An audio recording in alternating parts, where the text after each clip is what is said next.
Hey guys. This is part 2 of What If Naruto Could Talk to the Nine Tails from the start and was corrupted.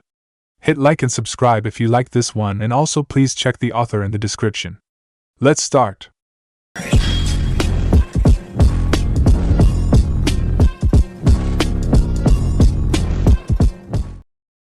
Chapter 8: Survival and Frustration. While it was proven beyond a shadow of a doubt the second test of the Chunin exam spiraled way out of control, it was a little too late to stop then. A great portion of the Forest of Death was now on fire, adding to the usual challenge. One of the world's most powerful rogue ninjas slithering about was also an unintended factor. There would be a lot to go over once it ended. It was the consequences of an utterly unprecedented series of events. Naruto watched the two seasoned ninja disappear in different directions of the forest. He tried breaking off into a sprint away from the fires, but the pain of his insides told him that was a horrible idea. I ever tell you how much I hate you? Whatever microcosm of hatred you feel towards me is nothing compared to what I have for you and your kind. Clutching his gut with his free hand, he groaned. The burst of the Nine Tails chakra fried his interior on top of depriving him of skin. Opposing teams could overwhelm him in his state. Regrouping with the rest of his team was his best bet, but he doubted they'd be stupid or foolish enough to approach another raging fire. The tower, then. I have the Earth Scroll, but they might think they can ambush a team for one, and the fire is only gonna grow. He started walking and looked up at the darkening sky. Can't sleep. Someone will get the drop on me. If you just let me take care of it, you wouldn't be having these issues at all. I told you I'd rather die, and I meant it. His blue eyes steeled at the foliage ahead. I'm never bowing down to you or anyone else ever again. Never begging and never giving up. I said I'm going to make everyone regret ever looking down on me. That includes you too. The tailed beast scoffed. Naruto walked on alone, as he almost always felt, into the forest. Some of his clones already reached the tower, so he knew he was going the right way. The surrounding terrain, wildlife, and any potential hazards were in his memory too. He only hoped his two other teammates were having luck. Sakura took Sasuke's instructions to heart when he brought up running away after she trapped the snake. He was already panicked, but she could feel the urgency when he mentioned that bit. Now that she saw a significant portion of the forest turned into a burning wasteland, she was glad her intuition was on the mark. Holy fucking hell! She gaped at the growing fire. What kind of fire jutsu is that? I've seen him throw fireballs, not whatever this is. Shaking her head, she massaged her temples. Naruto can create an army of himself, Sasuke can do this, and I can just make people see their worst fears. How do I even compare? It was a valid question, however asked at an inconvenient time. Calm down, Sakura. She took a deep breath. Think. Where should you go next? Sasuke has the Sky Scroll, that weirdo gave Naruto the Earth Scroll, and there is a massive fire that's going to keep growing. She turned to the direction of the tower and took off. That's the only safe place. Her eyes glanced up at the darkening sky. I'm not sure if I can sleep with the fire going on, but I can set up optical illusions near it if I need to. She smirked. At least I can do that. The ability to disguise entire areas with illusionary images was fantastic against those without excellent senses. However, they couldn't be too large nor close to anyone. Genjutsu needed to be either extremely simple or extremely complex to evade nullification. It's why only people with excellent chakra control used it, though anyone capable of molding chakra could use even the most basic genjutsu. Sakura stopped when she heard something up ahead. If she could give the fire any credit, it let her easier tell if there was a sound out of place. Everything was scurrying away from the disaster, so anything not headed towards safety or straight in a direction stood out. She walked up the tree, hooked her arms over the branches to save on chakra, and made the hand signs to place a leafy optic illusion underneath her. Sniffing, she confirmed the smell of ash was pungent enough to hide her scent. It would take her time to reach her goal, but she had everything she needed. Overall, she was in better condition to get there than her teammates, not that she knew. Her faith in them would remain regardless if she knew their conditions. She said they were unstoppable, and she meant it. What Sasuke Uchiha managed to perform that day was a feat few could ever perform at his age. It was something he was feeling a lot of pride in. Also, it was the source of an all-encompassing malaise threatening to make him fall face-first onto the forest floor. He probably would if there weren't a roaring fire that'd grow large enough to incinerate him if he did. You were right, Kakashi. You were also wrong, Basics and fundamentals are nothing compared to the power of ninjutsu. He stopped on a branch, swayed for a second, and fell onto one knee. Just need to catch my breath. Regroup with the others. He looked to the two growing fires. The gate we came in is out of the question. Naruto is either running or fighting to the death alongside a Jonin right now, and Sakura won't go far on her own. He looked to the center of the forest. It's the most open and the most dangerous area, but it's either that or being burned alive. He stood himself up on shaking legs and started jumping from branch to branch. Chakra exhaustion was a serious health condition that varied depending on how exhausted a ninja was. Some people got put into comas, others outright died. Sakura was bedridden for a week, and some could move but with a lot of issues. It was a depletion of mental and physical energy made into one after all. He was tempted to use the jutsu back and wave, but he wasted chakra on a fireball, which would ensure the majestic destroyer flame jutsu killed him by taking all he had left. Even then, he lacked the chakra to survive a lesser version. He used up most of it after training sessions with Naruto to ensure consistent growth so nothing like the crystal ice mirror trap would work again. None of us are going to need saving ever again. We're going to get stronger, aren't we, Naruto? Sasuke grit his teeth. You better meet us there, and you better be alive. I refuse to lose anyone else. He nearly tripped on the next branch he landed on, spinning to fall back first onto it, overtaking a plunge into the dirt. Just as soon as I regained feeling in my legs. A minute passed until he realized that wasn't going to be possible at that time. Ah fuck. He forced himself back up as his entire body protested. If I stay still, I'll weaken too much to move. He laughed before continuing on his way. If I move too much, I'll weaken too much to move. Endurance was always a problem he had. It was something he just lacked. Compared to Naruto, he was the equivalent of a lightweight despite probably having the best conditioning in his class. Training with him helped, but the gap between them when it came to stamina was still great. Kakashi wasn't wrong when he said taking the offense was the better course of action than trying to outlast him defensively. He only hoped that applied to his current struggle against himself. Walking around a forest with bloodthirsty animals that could literally smell blood while oozing it wasn't a good idea in hindsight. Not like he had much of a choice in that matter though. On the bright side, it would be a very good lesson to keep to heart for the rest of his life. A tiger sat several feet before Naruto Uzumaki, nose twitching. You've gotta be kidding me. He reached into his pouch and drew a kunai. Well, let's get to it. The giant cat pounced on air, missing its target by inches. It snarled as its prey straddled its midsection. When the blade of the kunai entered its throat, it yelled in pain. I have had the absolute worst day. He kept stabbing, bobbing his head so the tiger couldn't bite down on his position between its forelegs. Had to see that asshole Niji again, take another worthless test that amounted to nothing, get eaten by a snake, got insides turned outside, and now this. He didn't let up when it fell onto its side. Oh, fuck off. I don't have time for this shit. He rolled away, pushed himself up, and kept walking. It was harder suppressing the anger he felt into annoyed determination, but it was better than giving in. About 5 minutes after, the foliage ahead rustled. Naruto sighed. I just killed a tiger, so I really don't care if you're a bear, a ninja, or an entire team. He blinked. Oh shit, I really did kill a fucking tiger. Why didn't I take anything from it? No one's going to believe me. I would, Kabuto said, emerging from the bushes. You made well over 100 shadow clones back in the classroom. Pretty sure killing a tiger is an easy feat to you. His eyes swept over the injured boy's body. How are you even standing? He squinted at the stranger. I don't have a scroll. He lied. And even if I did, I'd kill you if you tried to take it from me. No, seriously, your skin is gone.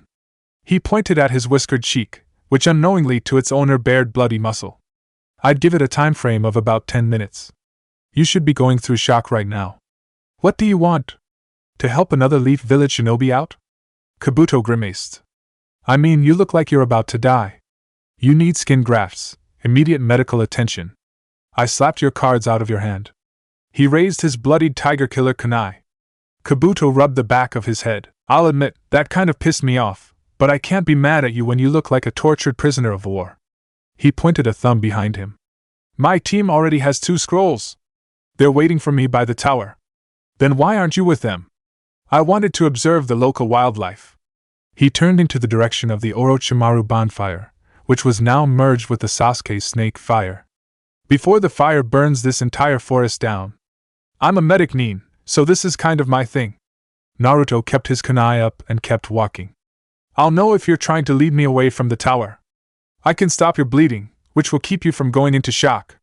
Just keep walking. I've made it this far, and I can make it even farther. Kabuto shrugged, turned, and obeyed. All right. He kept going for 7 more minutes before a thump came from behind. Thought so. He hoisted the fallen Naruto over his back. You really are something else. He went through several hand signs, and his eyes widened as his chakra molded over the boy's wounds, getting a full picture of what they were. How the hell were you conscious, much less alive? He scoffed before carrying on his merry way. Uzumaki. You would have lived even if I didn't come along, but you would have likely burned to death. Their meeting was not by chance, but it was fortuitous for both parties. The forest of death being on fire during the night was a beautiful sight. It was a giant nature preserve of deadly wildlife and even deadly greenery. Without a doubt, it was one of the Leaf Village's landmarks, albeit the least visited. Orochimaru admired the sight from the top of a large tree on the other side of the forest. Ah, the memories! He looked to where the other fire sprouted and pouted. I saw so many interesting things today, but I didn't get to see the Uchiha boy prove himself. He shrugged. Oh well, I have all the time in the world, and the Chunin exams aren't over yet. Leaning out the way of a wind-enhanced shuriken, he let himself fall back to the forest floor. I'm going to kill you! Anko yelled, closing in on his position. Dear, please. You of all people, so long as you fight against yourself, can't strike me down. A burning sensation spreading from her neck to her entire body made the kunoichi drop to the ground. What? Grabbing the source of her pain, she shook her head. No, no, no, no, no. Oh yes. Orochimaru stepped out from his cover. You didn't think it could be sealed forever, did you? He admired the black flame-like markings spreading over her body. We spent so long perfecting it together. It's just as much yours as it is mine. He stroked his chin. You almost killed me with it. I was so proud of you. Anko let go of her neck as the marks encompassed her entirely, turning her skin and eyes gold. Let me fix that. She closed the difference between them in a second, opened her mouth, exposing a snake tongue and accompanying fangs, and tore open his throat. She paused when he disappeared in a puff of smoke rather than collapsed dead. Beautiful as the first time I saw it. Orochimaru's voice said, surrounding her. Perfection you threw away. I'm glad I got to see it one more time. She ran a hand through her darkened hair before it went back to her purplish black. Damn it! Slumping against a trunk, she slammed her fist down into it. I let him goad me. He knew her better than anyone else. She didn't know him as well as his former comrades did. Neither could kill the other for personal reasons, though one denied it. The drive that served Orochimaru was something he was confident could overcome him, but it needed something to stoke its flames again. Whether against or for him, it would be brilliant to behold. The center of the forest was the definition of peaceful when held in comparison to the rest. In the final days of the second test, it was the center of team activity, scroll trading, negotiating, and even duels to determine who got what instead of outright killing. Violence only really reached it in the middling days when teams grew desperate but not desperate enough to parley. Everyone usually just scampered about for the first 2. It and the rest of the forest were looking especially hellish that morning thanks to ash and soot, consequences of a fourth of it being burned over the night. The fire wasn't likely to stop anytime soon. Kabuto glanced at the young man on his back. We're here. You can wake up whenever you want though. He'd slept through the entire night, and then some to the point he was worried the boy was in a coma. Humming, he looked to the tower entrance. I could have sworn that was on the other side. Foliage to his right stirred. You! Sasuke Uchiha walked out of the bush, dirted and disheveled, with a kunai in hand just as he turned. What have you done? He dropped into a stance and nearly fell over. 2. He went limp. Sakura seemingly materialized from the side of the entrance, and caught him. Sasuke! She glared at Kabuto. Why are you with Naruto? I ran into him, and it seemed like he needed help. He smiled. It's the least I could do for my fellow Leaf Shinobi, right? Frowning, he set down the boy with as much care as he could. By all means, he should be dead. Naruto! Tears welled in her eyes at the exposed muscle and sinew on his face and limbs. His blue eyes opened before blinking at the sight of his comrades. Huh! His eyes widened as he reached for the scroll in his pouch. A sigh of relief left his lips when he pulled it out, holding it up for them to see. You didn't give up the scroll of heaven, did you? Sasuke mustered a smirk and took it out. Should worry more about yourself. Please. Naruto hefted up his upper body, pushed himself up, and stretched his shoulders. You look like shit, boys, you both look terrible, Sakura said, wiping away tears with her free hand. The three of you should rush in before any would-be onlookers decide to steal from you, Kabuto said. He looked at the surrounding greenery. Doesn't seem to be anyone else here, but I wouldn't risk it in your current state. Waving, he walked away. I'm going to find my team. Thanks, I guess.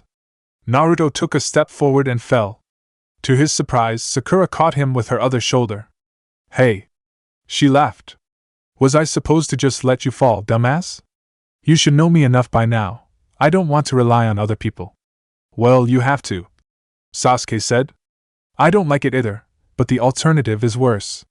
Naruto grimaced as they began moving to the tower entrance. What hell happened with the giant snake? Sasuke burned down the forest. Sakura deadpanned. He nodded. She trapped it, and I blew it away. He nearly laughed, but the pain in his body stopped him from doing so. I might need a more efficient jutsu. Overkill much? Naruto said. This coming from the guy who created over 100 clones to tell everyone he was going to beat them. Sakura asked. He chuckled. I actually did create over 100 to really beat them. He scowled. That asshole fed to me a snake. Sakura opened the door and helped them in. How long are you going to hold on to that? That asshole fed me to a fucking snake. He nearly did the same with us, Sasuke said. Naruto shivered. I was inside it. That thing's stomach.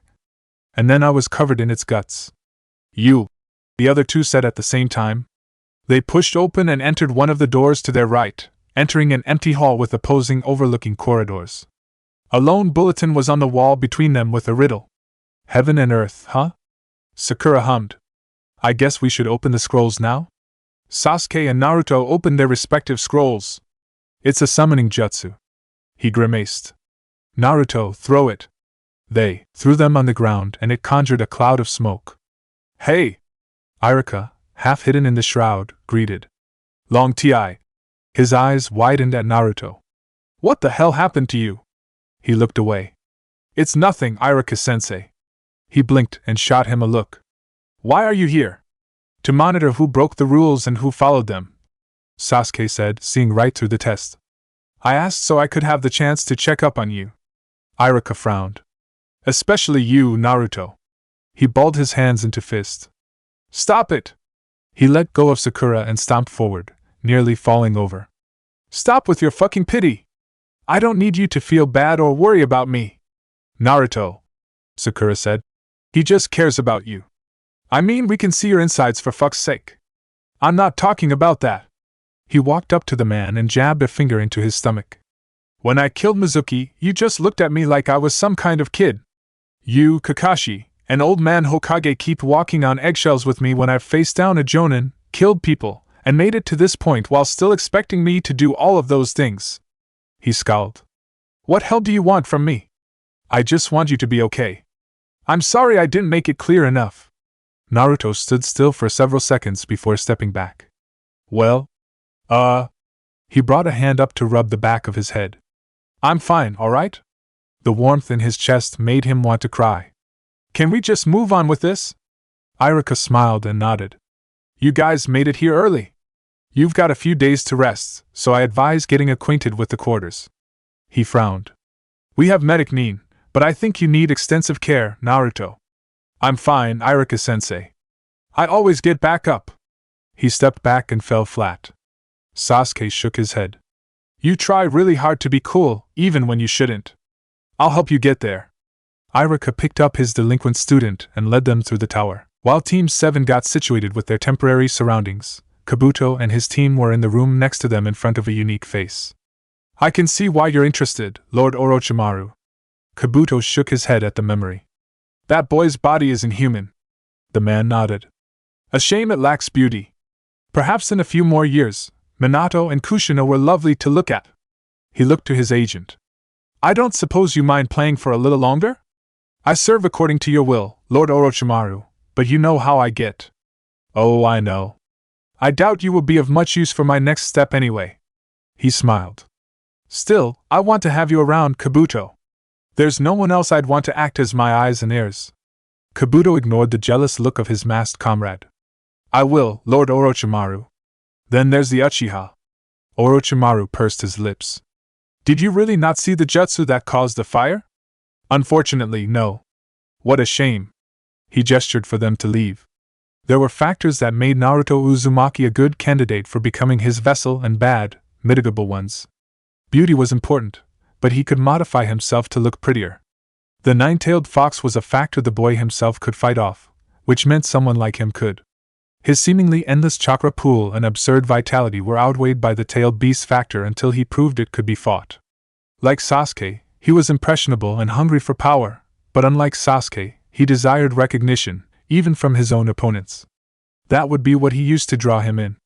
Orochimaru, one of the most dangerous and wanted missing nin in the world, appearing during an international military event, wrecking a genin team, playing with 2 Jonin-level ninja, and then vanishing was big. Really, the biggest thing since the Uchiha massacre for the Leaf Village. That's why Team 7, their team leader, and the 2 ninja were before the Hokage in his tower room the moment they got their bearings. What we discuss here does not leave this room, and you are forbidden to speak of, Sarutobi said. Now, tell me what happened. First, that asshole fed me to a snake, Naruto, wrapped up like a mummy in bandages, said. A crutch-bound Sasuke grimaced. He approached me pretending to be Naruto, but he couldn't tell me what his old nickname for me was. Either he trapped us in a genjutsu we couldn't break out of or his intent to kill us was just that strong, Sakura said, flinching at the memory. I tried to put him in a few when we snapped out of it, but he saw through everyone. Then he wiped the floor with us, Sasuke admitted. And Sasuke actually let him make him his bitch. Naruto frowned. I swooped in to kick his ass, but he summoned another, bigger snake. Sakura swallowed. Then Naruto. He did something that made him. She faltered under the questioning eyes of her elders. He had a red cloak of chakra around him that ate through anything that wasn't him or what he was wearing. Sasuke elaborated. He made a confused face at the recognition in their eyes. Do you want to tell them or should I? Naruto asked. He looked to all the adults in the room. Really? Okay. He took a few steps forward and turned to his teammates. I was born on October 10th, 13 years ago. No way. Sakura gaped, mind drawing to conclusions. Yeah, it's something among the lines of what you're thinking. He sighed. The yellow dipshit didn't kill the nine-tailed fox, he put him inside me. I'm a Jinchuriki, a human sacrifice, and I had to hear it from fucking slimy fuck Mizuki of all people.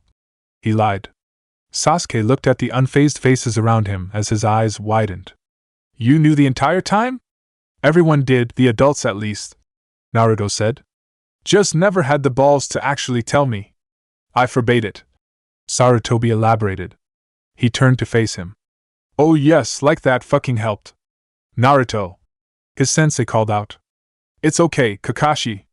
Sarutobi folded his hands together. What did he do? He weakened the seal, Naruto said. I almost lost it, but I pushed back.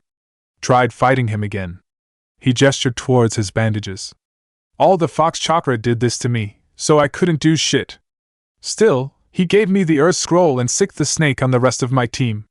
That's when I came in and then this guy, Enko said, pointing a thumb at Tenzo, who did nothing about the snake. Orochimaru took priority, and you did nothing about it too, Tenzo protested. She shot him a look. You weren't there for Orochimaru, I was. If you knew it was Orochimaru, you would have stopped him far before he entered the forest of death. Enko, Sarutobi said. Guy in the green cat mask, Sakura quoted. Sasuke nodded. Umbu. Permission from the Hokage. He inclined his head at the only other person warranting any monitoring. Did you have me followed? Naruto asked. His eyes flickered red when he nodded. Just what am I to you? Kakashi's gaze hardened. Naruto! Sarutobi shot the Jonin a knowing look and focused on his charge. I know you're angry. The cloak bubbled over him in a second, which nearly made Tenzo use a jutsu if it weren't for the Hokage shaking his head. This is me when I'm angry. It dissipated in a second. He glared into Old Man's surprised brown eyes with his blue. I'm frustrated with you. Over and over again you pulled this loving grandpa shit with me. He lifted an arm in the Umbu's direction. Then you have me watched like I'm some pet going feral. You act like you care about me, but you keep secrets hidden away I have to learn from people trying to hurt me. Do you really expect me to trust you? Do you really expect me to believe you? No, I understand, and I offer no excuses. Sarutobi's face betrayed no emotion. You will always be the boy I ate fish with in the forest. Naruto laughed, happy and bitter. That was a long time ago. He looked down. Is who I am now really so bad? I am proud of you. It took strength to get this far, to endure Orochimaru, and to bear the nine tails. He smiled at the boy's blush. I only wish to see you happy or at peace, but the path you chose, the path that was decided for you on the day you were born, doesn't encourage either state in anyone. Tenzo cleared his throat. Forgive me, Lord Hokage. I know you two are having a moment, but Orochimaru said if the Chunin exams were cancelled or if Naruto was disqualified he'd destroy the village. Said Hokage joined everyone else in giving him a look. I've never known Orochimaru to make idle threats. He likely has something greater planned than simple meddling. He focused back on Naruto. Perhaps he intends to break the seal. I think he just wanted to see if I could use the chakra or if it was using me. He shrugged. I don't want anything to do with it, especially if it's going to burn my freaking skin off. Then all I'm left wondering is whose brilliant idea was it to burn the forest down. My bad, Sasuke said, raising a hand to rub the back of his head. To be fair, I was being chased by a giant snake. I am also responsible. Tenzo raised a hand, to Anko's chagrin. I believed I had trapped Orochimaru and insisted the proctor use fire and wind-style jutsu to incinerate him. Test tube jackass? She muttered beneath her breath. Naruto chuckled. It was pretty awesome. Can you teach me how to do that too? He gave a Kakashi a side-eye. Someone here thinks spitting fire and shooting lightning isn't jack's hit compared to the basics. Maybe he should have been around to show us how fundamentals do against a giant snake in comparison to a stream of fire. Sasuke added on. Well, I didn't mean basics and fundamentals would get you far against a giant snake now, did I? Kakashi looked to Anko. And if you're tired of giant snakes and regular snakes, you might want to try getting a different teacher. Naruto's eyes focused on her somewhat exposed breasts. I can put up with it. Naruto. Sakura squinted her eyes at him. What? He asked, still ogling and not really hearing her. When she stepped in his line of sight, he scowled. What? Were you ever going to tell us? No, I didn't want to drive any of you away. He looked from concerned teammate face to concerned teammate face and blushed. People have looked at me like I'm a piece of shit for it my entire life, okay? You're all free to go now, Sarutobi said. Naruto looked to the old man. The Chunin exams are still on, right? We didn't go through all of that shit just to get sidelined partway through. Of course they're still on. I have nearly every village anyone's ever heard of participating in this event. We can't afford to cancel it now. Good. He turned, took a step, and collapsed. Sasuke laughed. Not a good place to sleep. Then he joined him, thumping against the ground. I told you it was too soon. Sakura picked an unconscious Sasuke up. Kakashi rolled his one good eye before doing the same with Naruto. Competing with each other for who can stay conscious longer. You two don't know when to give up. They'd have 1 or 2 days to recover. In all likelihood, either was going to be anywhere near good condition to fight. A month was the usual time, but they were dealing with one of the most unique Chunin exams in shinobi history. Chapter 9: The Price of Human Sacrifice.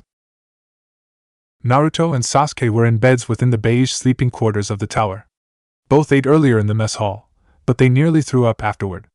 One was recovering from major organ damage, and the other was so exhausted it was to be expected.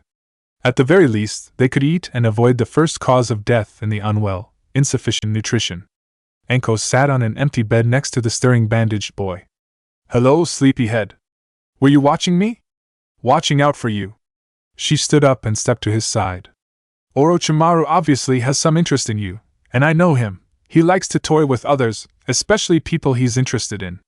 She raised an eyebrow at his questioning look. He was my sensei. Oh. He focused on her fishnet-clad chest, the parts of it not obscured by her coat. Interesting. Aren't you a spirited little bastard? Giggling, she parted it to let him see them in full. Naruto shot up, eyes widening. Am I dreaming?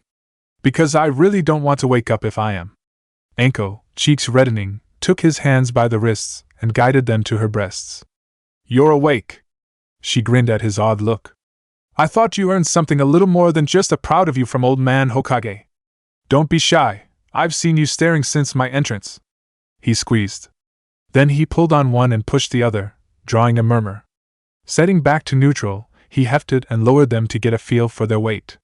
His partially wrapped fingers closed around the nubs before rubbing them. Easy, she whispered. Taking a deep breath, she sighed. You're getting me fired up now. That only stirred him more. He squeezed one down toward the point and the other normally with his thumb pressing down on it.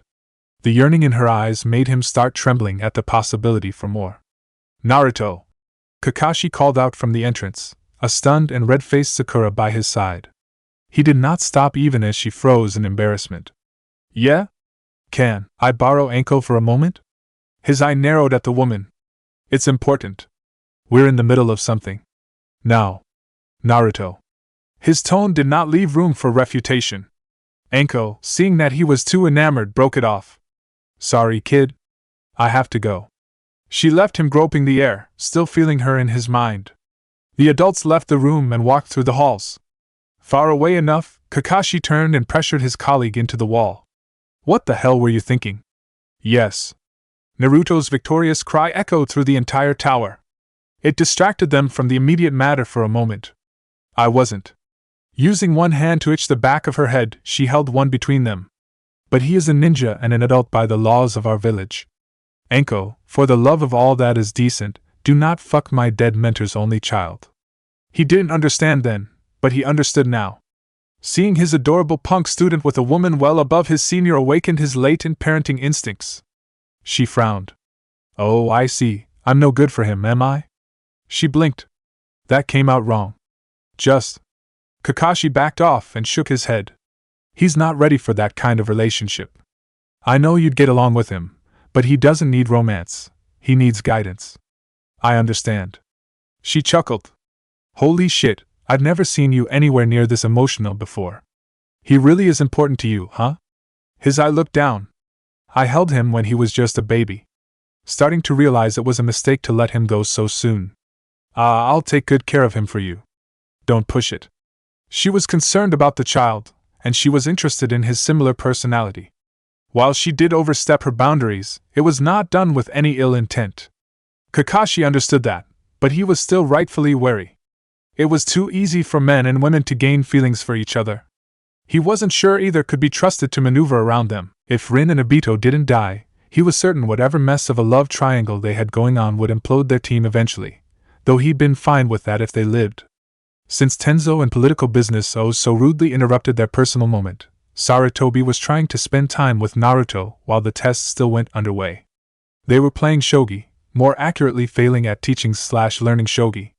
It was a complex game with rules, and one of them loathed rules. King this. Pawn that.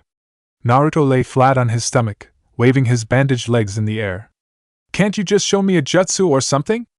That wouldn't be fair to the other contestants, now would it? He rolled his eyes. Did they have to fight some weird creepy snake guy above Jonin? Naruto. Sarutobi was grateful they were alone in his room. Be careful who you spill your secrets to. If only he knew what you are keeping from him. I guess keeping who my parents were from me is one of those for you, huh? Your mother asked me to take care of you. Naruto stared at the old man. My mother? He tried to pick himself up too fast, dropping back against the ground. I had a mom? He frowned. What about my dad? They loved you very much. Cut the bullshit, old man. He grit his teeth. Why won't you tell me who they are? If you really cared about me, you'd tell me. Naruto. Sarutobi called out. He shook his head. Quit jerking me around. I can't stand this. You're still flip-flopping between grandpa and dictator. Am I a pawn or someone you actually care about, king? Did the yellow dipshit take me from my parents? Is that why you can't tell me? There was so much he wanted to tell him, but he really didn't know if he could. This isn't easy for me either. I care for you, But I must care for the village as well. He closed his eyes. And to care for the village means treating you as a weapon. So you love them more than me? Naruto accused, voice breaking. He balled his hands into fists. All of those people that look at me like I'm a piece of garbage when I'm the reason they're alive in the first place. It's not so simple. He knew for sure telling him the truth would destroy him now and the village. There are responsibilities I have to the village and responsibilities I have towards you. Both are important, but I must choose one over the other from time to time. When is it ever going to be me? It's been you whenever you've misbehaved. Naruto flung the shogi board to the side. So it's only me when it matters to other people, huh? He stood up, tears streaming down from his eyes. Am I just some burden to you? Some defective weapon? Laughing, he shook his head. I feel so alone when I'm with you, and I feel so much pain when I'm happy because I don't know if it's even real. His lips quivered. It hurts so much that I hate it. Sarutobi stood up and embraced him. I'm so sorry, Naruto. He let his own tears fall. I fear things will never change between us. If you can believe one thing I say, please believe that I love you. I want to, but I don't know if I can. That was honest truth between them. It was a conversation in the making for quite some time. For better or for worse, they had it. Sarutobi could never be his father, and he could never be his son. Such was the circumstances of their lives. The hallways of the tower were unnervingly empty. It'd be fine if they weren't so cramped. Despite being surrounded by a deadly burning forest, the crisp whiteness of it was somehow more unsettling. No one was supposed to be there long. What do we have here?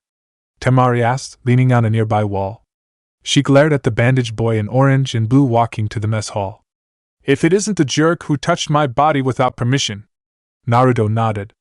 I meant what I said, you have a nice ass but meh tits. She moved to unfurl her fan but sand coiling around her arms stopped her.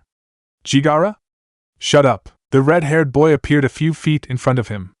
Even now you can't beat him, so stop embarrassing yourself. He willed the sand to let her go and it did. Leave us. Sure. She ran back to her team's quarters. Do you want to fight here? Naruto asked. Because old man Hokage would definitely interfere and kick both of our asses. They don't call him the god of shinobi for nothing. His eyes were fixed on his. I felt something the other day. When I did, for a moment, a voice inside me that only screamed for violence faltered. Voice? Naruto laughed, recognizing the only thing that could make the beast inside him stir at the boy. I knew I wasn't the only one. Is yours an asshole too? It wants me to kill you more than anyone else here, but I want to kill you for myself. Not in 1,000 years, you one-tailed runt. Kill him first. He rolled his eyes. Now mine wants me to kill you. Why don't we just leave each other be instead of giving them what they want? I want to kill you. Gaara answered matter-of-factly. Fuck you too. Naruto walked past him without care and towards the mess hall. Just know, when I'm beating the absolute shit out of you, I wanted to be left alone. The two were more alike than either knew. Team 7 was eating their meals in their quarters. The Sand team were hostile, Kabuto's team was reclusive, the newly arrived Sound team couldn't look more nefarious if they tried, and Naruto absolutely did not want to be anywhere near his first-year classmates, who also passed. It helped that more than half of them needed rest. Can we not talk about it? Naruto asked. Sakura shook her head. How can we not?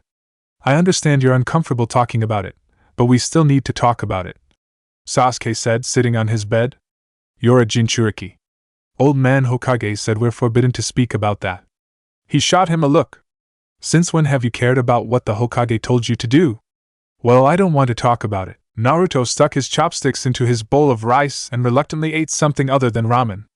I want things to be normal between us. No walking around eggshells with me. It would be walking around eggshells if we didn't talk about it. He groaned. What do you want me to say? It's not something I have any control over. He grumbled. Ever since Wave, I've needed to keep down my anger or else it'd come out. I have to admit that's really helped me, but it's tiring when I'm used to feeling angry. What you did to that wall back in the academy. Sasuke sunk his chopsticks into his bowl. That was its power, right? I lost it when I heard that prick Niji, yeah? Sakura hummed. What happened between you two? That's my business, like this entire topic. We're a team, what affects you affects us all. Sasuke said. Besides, Orochimaru came after us because you're a Jinchuriki. He fed me to a snake. I'm pretty sure he was just fucking with us and planned to fuck with the other teams. I just got his interest because I could keep down the Nine Tails after he weakened the seal. But what happened between you and Niji? Sakura asked again. I just hate that stupid asshole and everything he believes in. Naruto answered. And that's? He ate a few chopsticks full of rice. Wait until he opens his mouth. The moment you hear him go on a monologue, you'll understand. Hell, you'll probably hate him too. What about Rock Lee and the woman? Sasuke asked. Bushy brows is annoying, but I can respect his drive, and I can barely remember the chick. Sakura squinted at him. If she had big boobs, I'm sure you'd remember her. She grimaced as he nodded in agreement. I still can't believe. Her face grew red. That woman let you do that. Do what? Sasuke looked to Naruto, who was now kneading the air. What happened? Sasuke. Sakura whined. That crazy proctor lady let him touch her boobs. She wanted to cry. She's going to take Naruto away. What? Naruto almost drooled. They were so soft.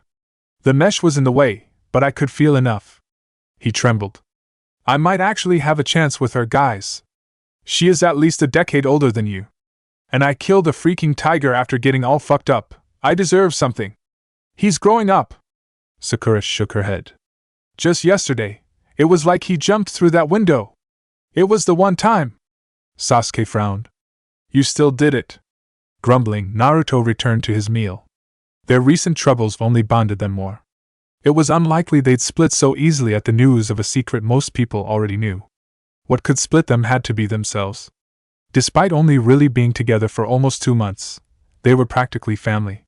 For the last 2 days, the tower was relatively peaceful in comparison to the first 3.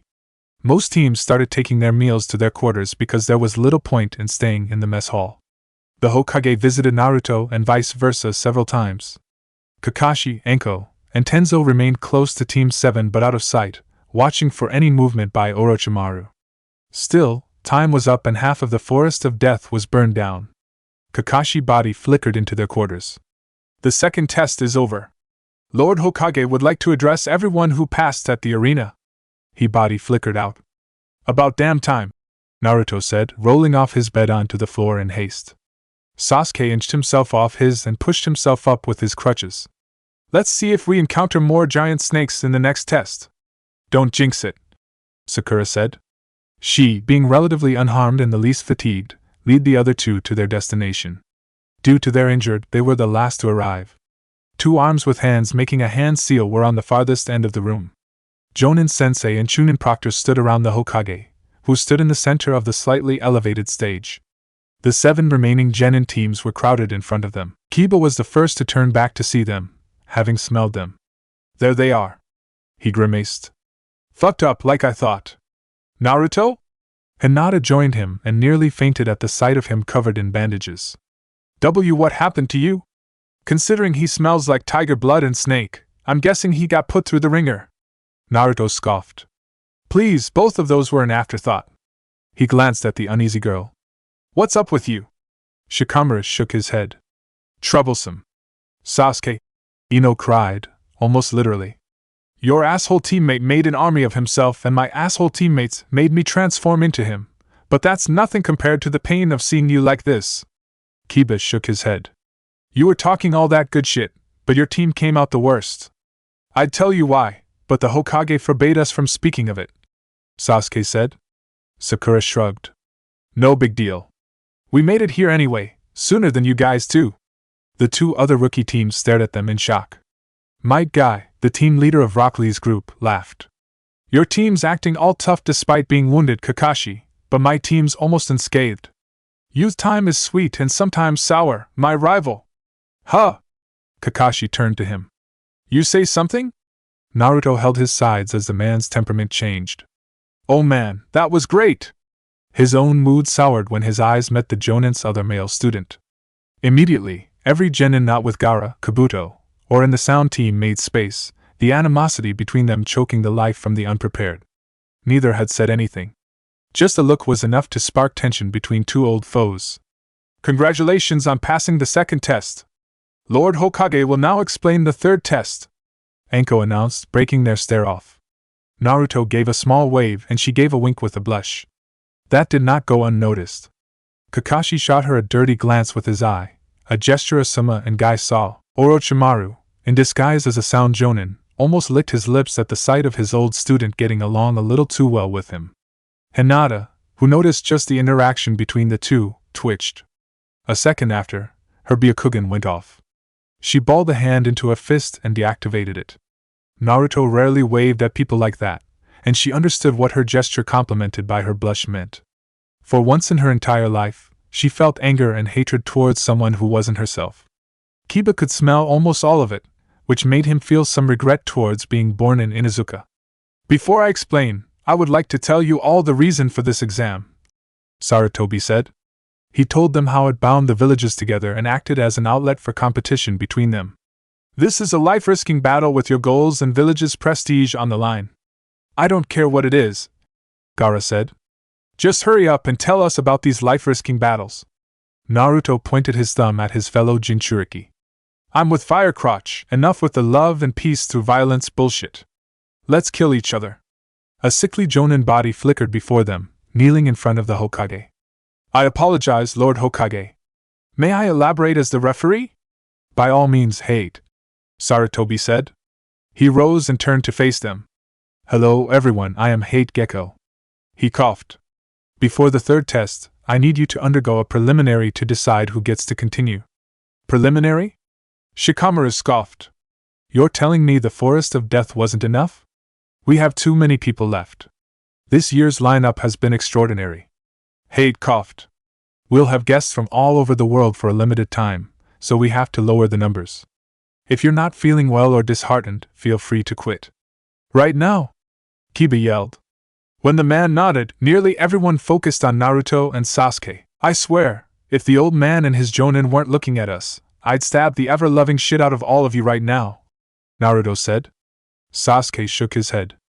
Even if I were missing limbs, I could still run through the half of you.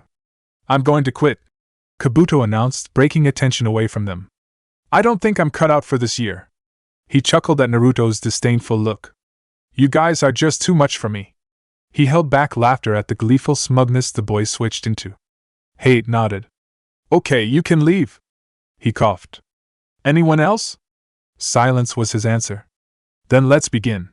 You will fight one-on-one against another ninja. Since there's now 20 of you, there will be 10 matches. The winners move on to the next test. There are no rules. The fight will continue until one of you is knocked out, dead, admitted defeat, or when I decide a winner has been established. No need to add to the body count. Coughing, he turned behind him. Open it, Anko said.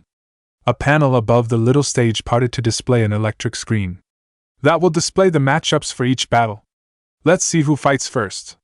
The screen displayed Sasuke Uchiha vs Yoroi Akato. Everyone except for those two walk up onto the balcony. Sakura tried to take his crutches when everyone else started moving, but he shook his head. Huh!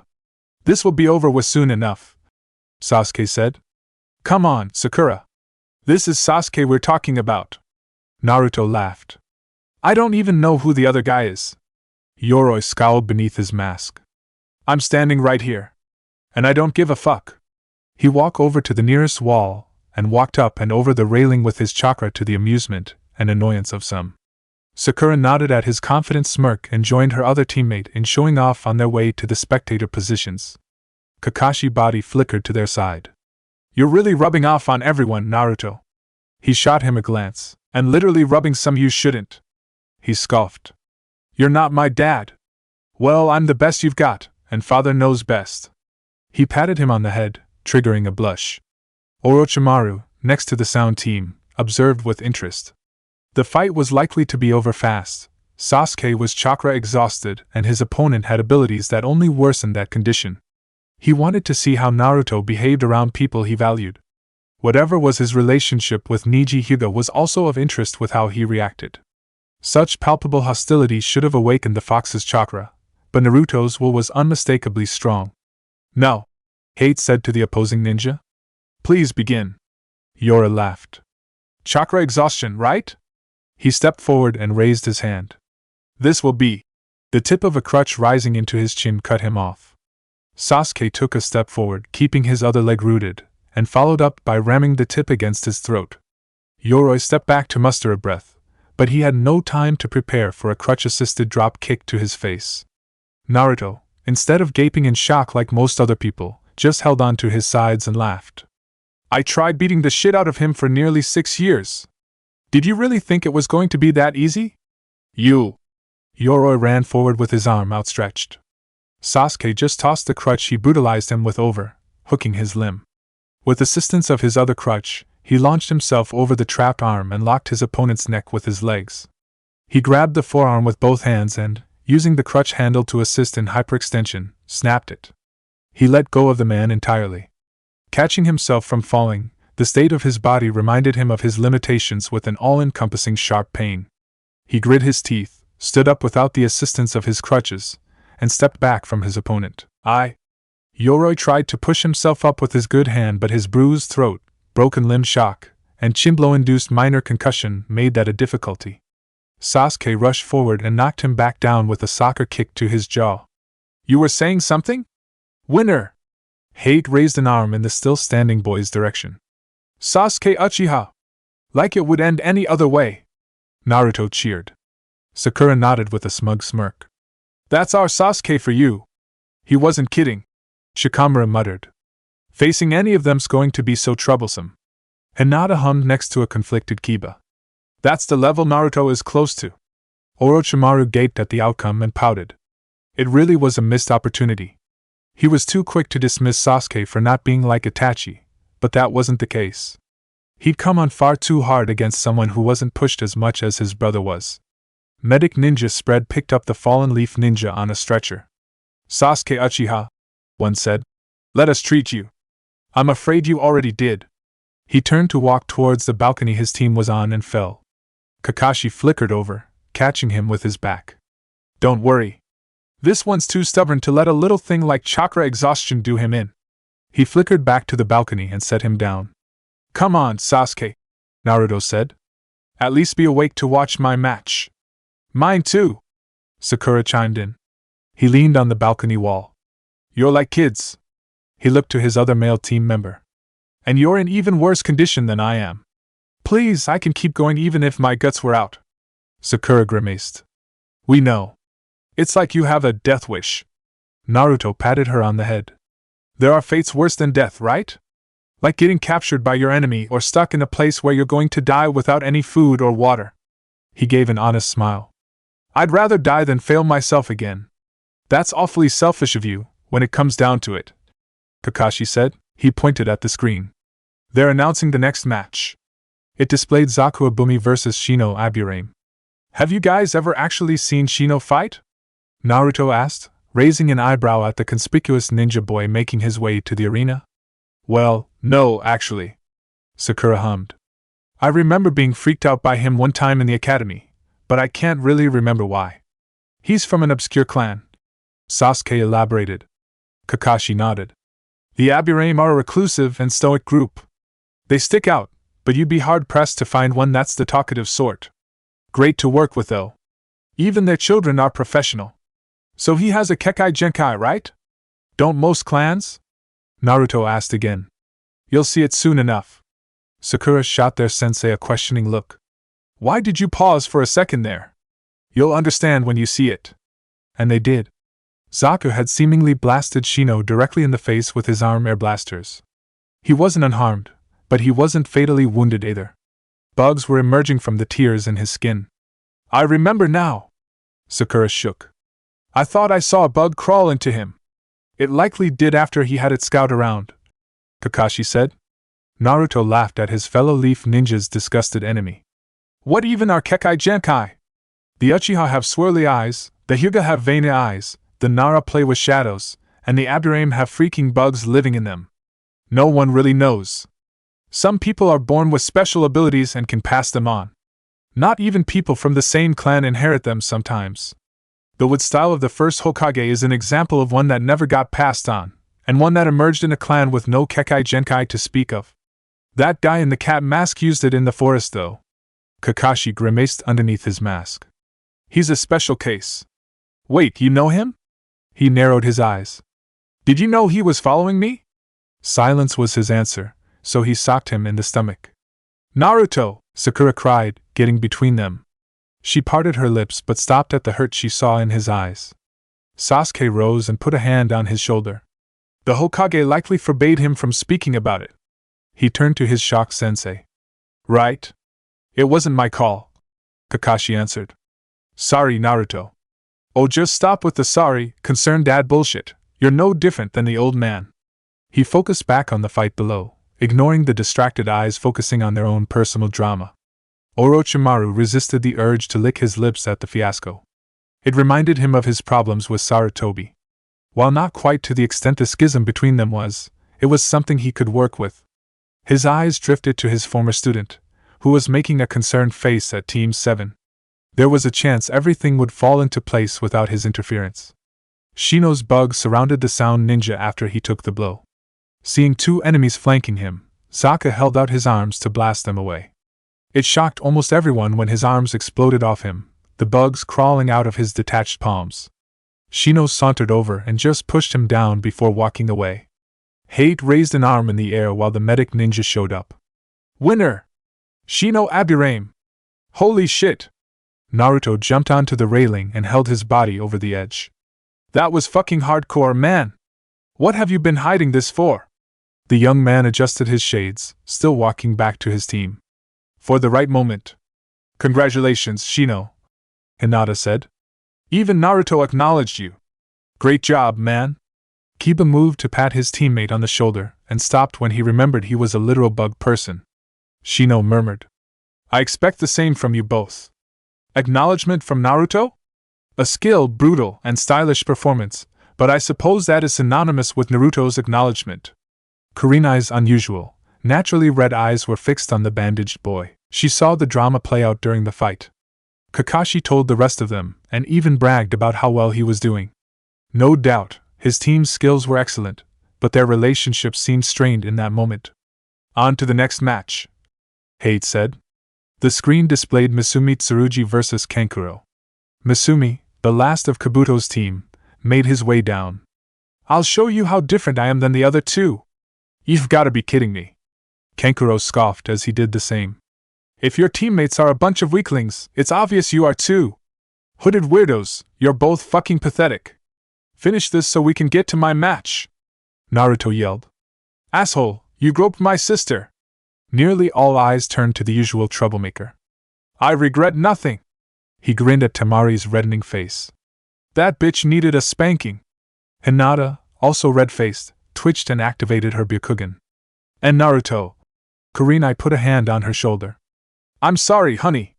Some men just aren't good for women and don't know how to be. She raised a worried eyebrow at her increased agitation. Just fight already, you idiots! Hinata yelled, to everyone's surprise. Naruto nearly jumped into the arena. Fuck yeah! Kurenai shook her head as her female student froze in awe at his acknowledgement, forgetting his transgressions. She had a feeling it would turn out to be that kind of relationship. Unrequited and unaware love was a troublesome thing.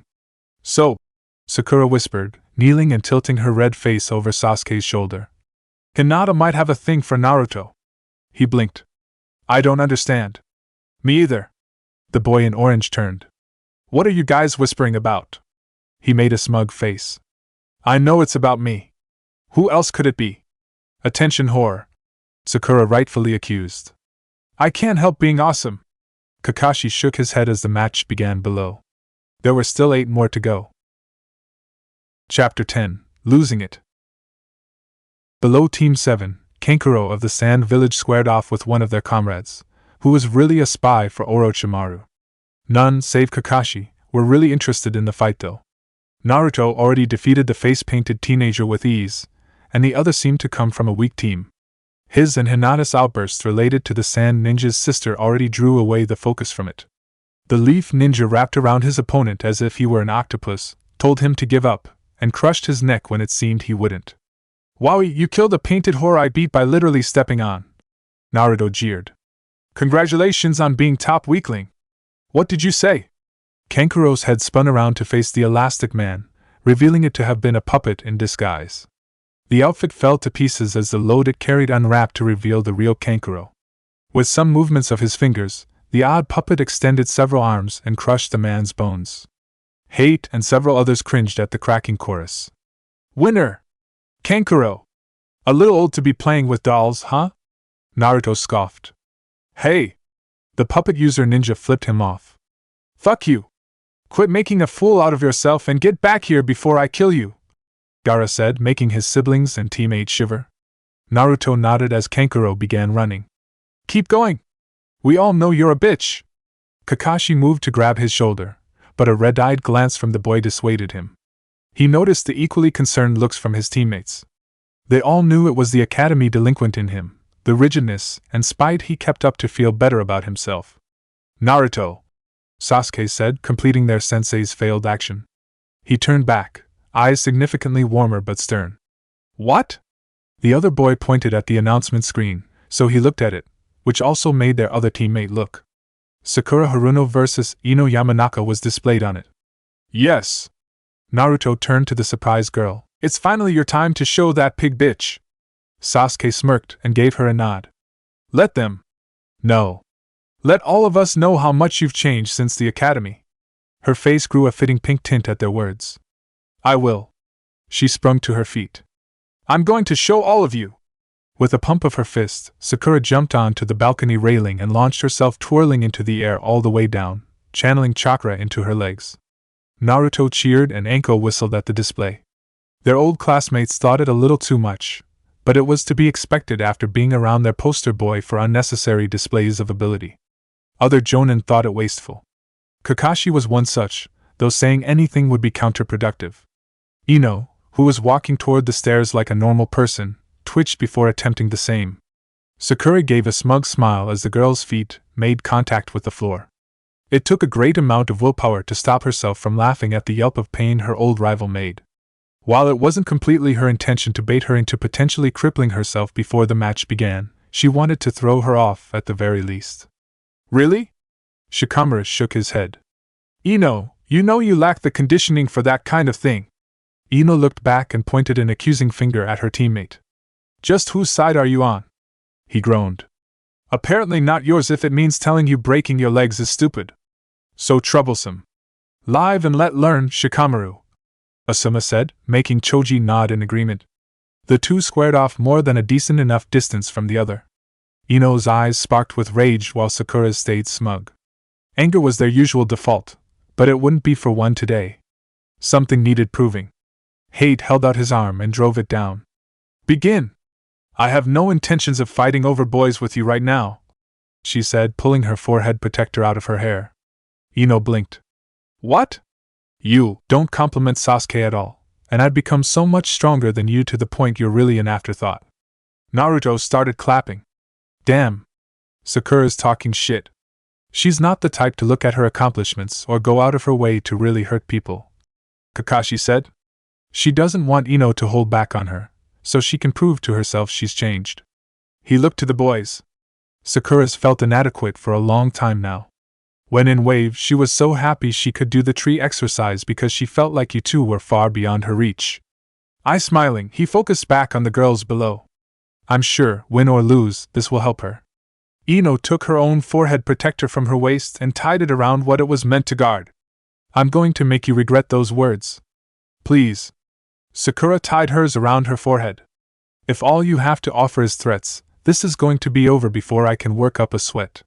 Forehead vein bulging at her words, Ino rushed forward with a punch, which Sakura leaned out the way of. It, thanks to her anger and sloppiness, left her overextended. She had no time to react to nor could conceive her old crybaby friend spin-tripping her forward leg out. Sakura backed away with a bounce to her step reminiscent of Naruto's playful, taxing footwork.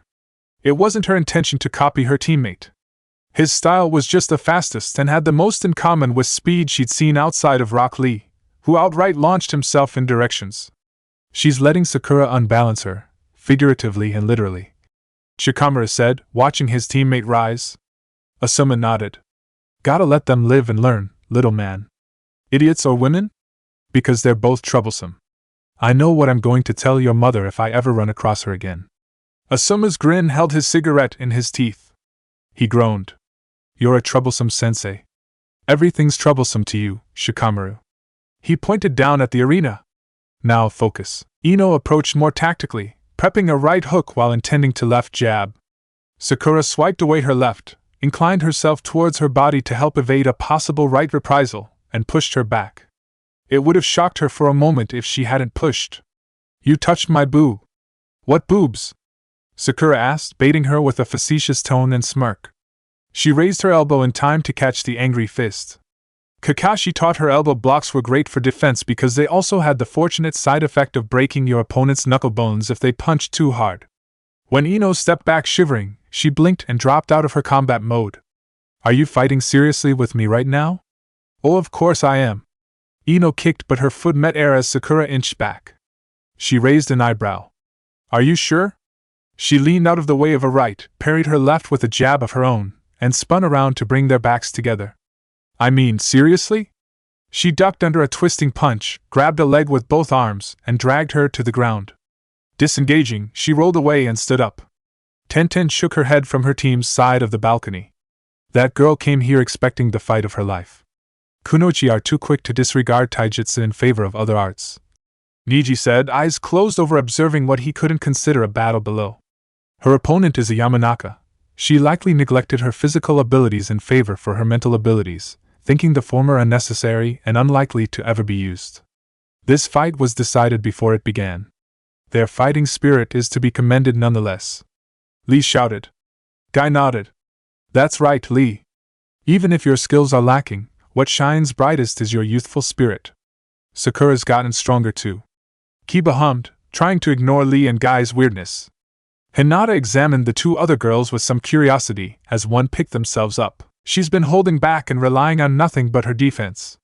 She pursed her lips. Ino's the most driven of her team. Their sensei is easygoing, so I doubt she had anyone to really push her. Asuma might be a bit of a slouch, but he knows how to motivate his team, Kurenai said. No sensei can teach his students what they don't want to learn. She looked to Team 7, who were watching the match proudly. Kakashi is outright hours late to everything, but he has two absolutely driven team members. She kept up because she wanted to reach their level. Ino is failing because she grew complacent while Sakura realized she was lacking. Kurenai-sensei, how do you know about Asuma's teaching style?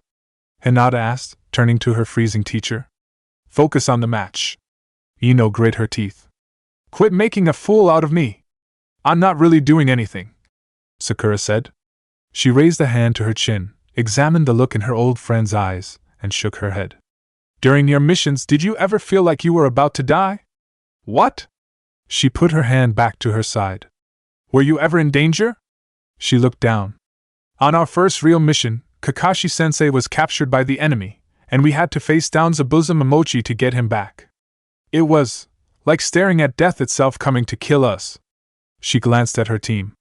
Naruto didn't flinch, made clones, and started throwing all his ninja tools. Sasuke used a hail of weapons to get a single shuriken past his guard. When Kakashi-sensei was freed, I managed to put Zabuza under a genjutsu, which let him ram a water dragon into him. She laughed. It was supposed to be a C-rank mission, but it turned into an A rank. Sasuke wasn't joking back at the academy? Not at all. Sakura grimaced. He almost died. Naruto and Kakashi-sensei fought an entire mob of people to the death, but Naruto came back drenched in their blood. They call it the Wave Massacre. She chuckled at the recognition in their spectators' gazes. And Naruto and Sasuke did nothing but train every fucking day after that happened so they never have to be put in that position again. Frowning, she looked her old friend dead in the eye. I felt so useless, even when I did something, so I've been training too. So have I. Ino, I haven't even used any jutsu yet, or even tried to hurt you. She raised a hand to rub the back of her head. To be honest, I'm feeling really bummed out right now. I was expecting a challenge. The girl's vein popped before she drew and threw a shuriken. Expect this. She raised a finger into the shuriken's open hole, letting it ring around it. I did. Pulling her finger back, she let it fall to the ground. Kakashi would have thrown that back at you and told you to stop being so predictable. It's true, he yelled. You stay out of this, weirdo. Ino yelled back. She put her pointer and ring fingers together as well as her thumbs. Shikamaru scowled. You idiot! What are you doing? What's it look like? Gotta let them live and learn, Shikamaru. He took a drag from his cigarette. Can't save someone from themselves? His eyes widened as Sakura made hand seals he and every jonin recognized.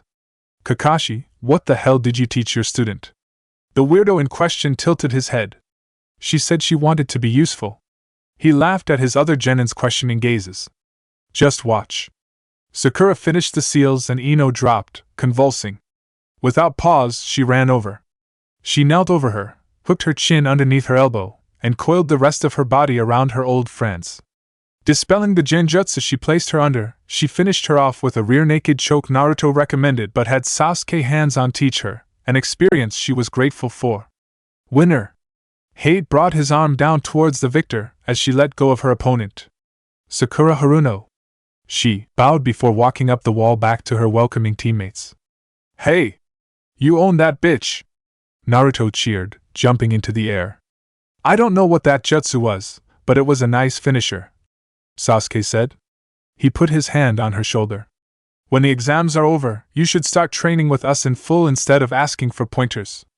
Smirking at her blushing face, he held back a laugh. Every word was honest. The girl before him could put up a decent fight against his old and current self.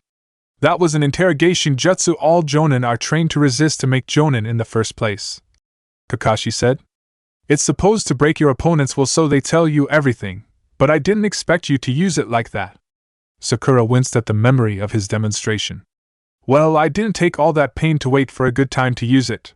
She looked at the other balcony at Ino, who regained consciousness seconds after she lost. And I think I needed to show her the gap between us. That wasn't a real fight, but I want to have one with her. I didn't think that one-eyed bastard would teach that genjutsu of all things. Asuma grumbled. Either he's slave-driving his students, or they're milking him for all he's worth. You, Shikamaru said. Get your mind out of the gutter, kid. You, he scoffed. What did I say? Make me stronger, Ino shouted, ending that awkward conversation. She grit her teeth and seethed. I've never been so humiliated in my entire life. Asuma's gaze steeled. Finally ready to take the shinobi life seriously, huh? He glanced at the victorious team. They nearly got killed on their first real mission. Not exactly the best experience, but it's one hell of a kick in the ass. Focusing back on his student, he took a drag from his cigarette. To tell you the truth, they're already on the level of Chunin. This exam is more of a formality, one they're having fun with than laughing at you for finding hard. Tears of frustration left Ino's eyes, to Shikamaru's annoyance. Damn it. Remember there's always someone better than you. He patted her on the head and grinned. Which makes it really fun when you surpass them. I'm going to make sure all three of you can rub their attitudes back in their faces soon enough. Oh no. Shikamaru groaned. Asuma laughed. Oh yeah. Can we get barbecue after we train? Choji asked, still munching. Well, you have to train first. A look of determination found itself on his fat face. Let's do it. Troublesome. Shikamaru muttered. They're announcing the next match. The announcement screen displayed Temari vs. Tenten. Team Guy's female member high-fived Lee before making her way down. You got your ass smacked by the dead last. She laughed at the other kunoichi's red face. She did. Naruto yelled. Shut up. Temari scoffed at her opponent. Like you could put up a fight against anyone Gaara is interested in. We'll see, Tenten said with a smirk. Hade brought down his arm. Begin. It did not go well for Tenten. Really, not one good thing turned out in her favor. She revealed her wide array of weapons, which all fell uselessly to her opponent's wind jutsu. Taijutsu was her backup, being part of a Taijutsu specialist team, but she couldn't get close enough to land a single hit. The match ended soon with her back first on the sand kunoichi's furled fan. Pathetic. Temari tilted her head to better examine her defeated prey and scoffed. At least I have an ass. Naruto laughed. That you do. Winner. Temari. Hade proclaimed. Face red, she flinged Tenten over the many weapons she left behind into Lee's arms. Damn, I was hoping to see how far she'd go. Is this how you treat someone who gave their all in battle? Lee shouted, making a fist. Bushy brows, you do realize if this were a real fight she would have just killed her, right? Naruto scoffed. Quit with the romantic bullshit. We're weapons to be used and thrown away. He didn't acknowledge the concerned looks from his comrades. I'm with the jackass for once. Get your shit and get out. Temari blocked a hasty kick from Lee with her fan. Please. You're as pathetic as she is. Lee grimaced. What did you say? Stop. Guy body flickered over. Not now, Lee. How many times are you two idiots going to hold up the matches? Gaara yelled, sparking fear in his team again. You've been declared the winner. Stop wasting everyone's time, Temari. Guy smirked and set a hand on Lee's shoulder while she ran back to the balcony. You should be careful. This kid is strong. I beat almost all of them by just jumping on them. You're not special. Naruto chimed in, watching Team Guy return to their balcony place after picking up all the leftover ninja tools. Kiba almost laughed. He did literally spank one of them in front of the other. He froze as Hinata started shaking again. Looking down, he saw Akamaru doing the same in fear rather than anger. I'm sure at W. Just start the next damn match already. Hinata cried out again. Naruto jumped up and down. Yes. He didn't notice her immediate pacification. Be me, be me, be me, be me, be. Shikamaru Nara vs. Kintsuchi displayed on the screen. Oh, come the fuck on. Shikamaru?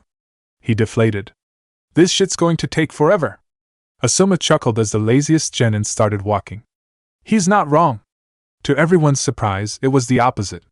Kin tried pulling a needle trick fake out into a genjutsu, but Shikamaru saw through it. He trapped her with his clan's Kekai Genkai, and threw a well-directed shuriken.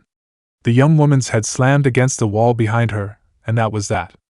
After the last two matches, it seemed like the quickest. Hate brought his arm down. Winner! Shikamaru Nara! Fuck me, you actually won! Naruto laughed.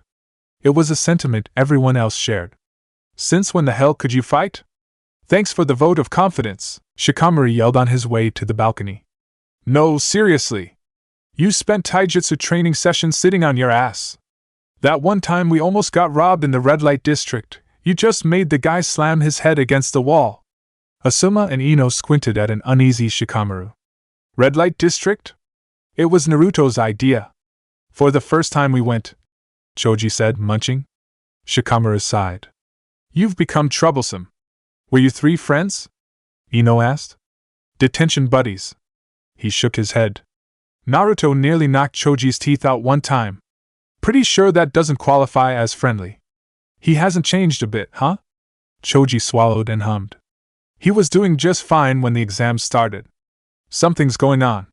The rest of the team looked at him in shock before glancing at the orange and blue mummy practically frothing to get in the arena. Orochimaru noticed as well. He didn't care for the loss of his pawns. Really, he didn't expect them to make it as far as they did. Whatever drama occurred earlier set the Jinchuriki off.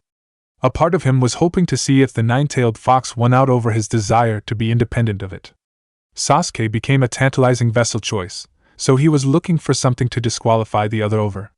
Then the announcement screen displayed Naruto Uzumaki vs. Kiba Inuzuka. Everyone felt the bloodlust. The first boy in question took a deep breath and sighed, a shaky, savage thing. Finally! He jumped onto the railing with all fours, launched himself down, and caught himself with his palms. Standing up, he ignored the cry of his organs. Someone I can tear apart! Kiba, not one to be outmatched, jumped over the railing too. Your clones got lucky back in the forest. He approached the boy as he did the same. That trick won't work on me again. What's with the puppy? Naruto asked, raising an eyebrow at the uneasy creature peeking out of his opponent's sweater.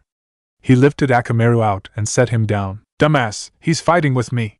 Is that against the rules? He turned and asked the proctor. Animals and bugs are the same as ninja tools. Hate answered. Shrugging, Naruto made an S sound. 2 for 1 special, like at Ichiraku, I guess. I can smell your wounds, dumbass. Kiba scoffed. You're not going to outlast me or take more than one good hit. Training with Sasuke doesn't make you Sasuke. He broke into a cold sweat when the pressure around the arena focused entirely on him. Sasuke would leave something left of you. Naruto's eyes held the same mood to them as the words that left his lips. I'm going to break you apart, like Mizuki, and keep going until I've had enough. He stomped forward and nearly fell over. Kakashi's eye narrowed. Naruto! Shut up! He yelled back, his voice ringing with frustration and hurt. This is my fight! He focused back on his opponent. Hinata was shivering with worry. The Naruto she saw was the boy during one of his worst moods and in one of his worst physical states. While she had no strong feelings for Kiba outside of their camaraderie, she didn't want to see him hurt either. No desire to cheer for either was in her. The rest of Team 7 shared the same thoughts. He was doing fine before the Chunin exams began. Then whatever business he shared with Niji reopened old wounds. When the first test started, they saw him freeze up in anxiety. The second test nearly killed him through Orochimaru's meddling. His secret, his relationship with the Hokage, and now the trust between him and their sensei was broken. It was adding up, and their friend was bound to explode. Hate held up his arm before bringing it down. Begin! Kiba crouched, made a hand seal, got on all fours, and slammed into Naruto before he could react, sending him rolling back. He turned to Hate. Proctor, see Naruto, blood oozing out of his mouth, jumped up and launched himself back with as much force he could muster, placing him at the boy's side in spite of the screaming in his insides. Hey! He grabbed Kiba by the face, tripped him, pushed, and stopped when his head was an inch away from the ground. Take this seriously, you mangy mutt.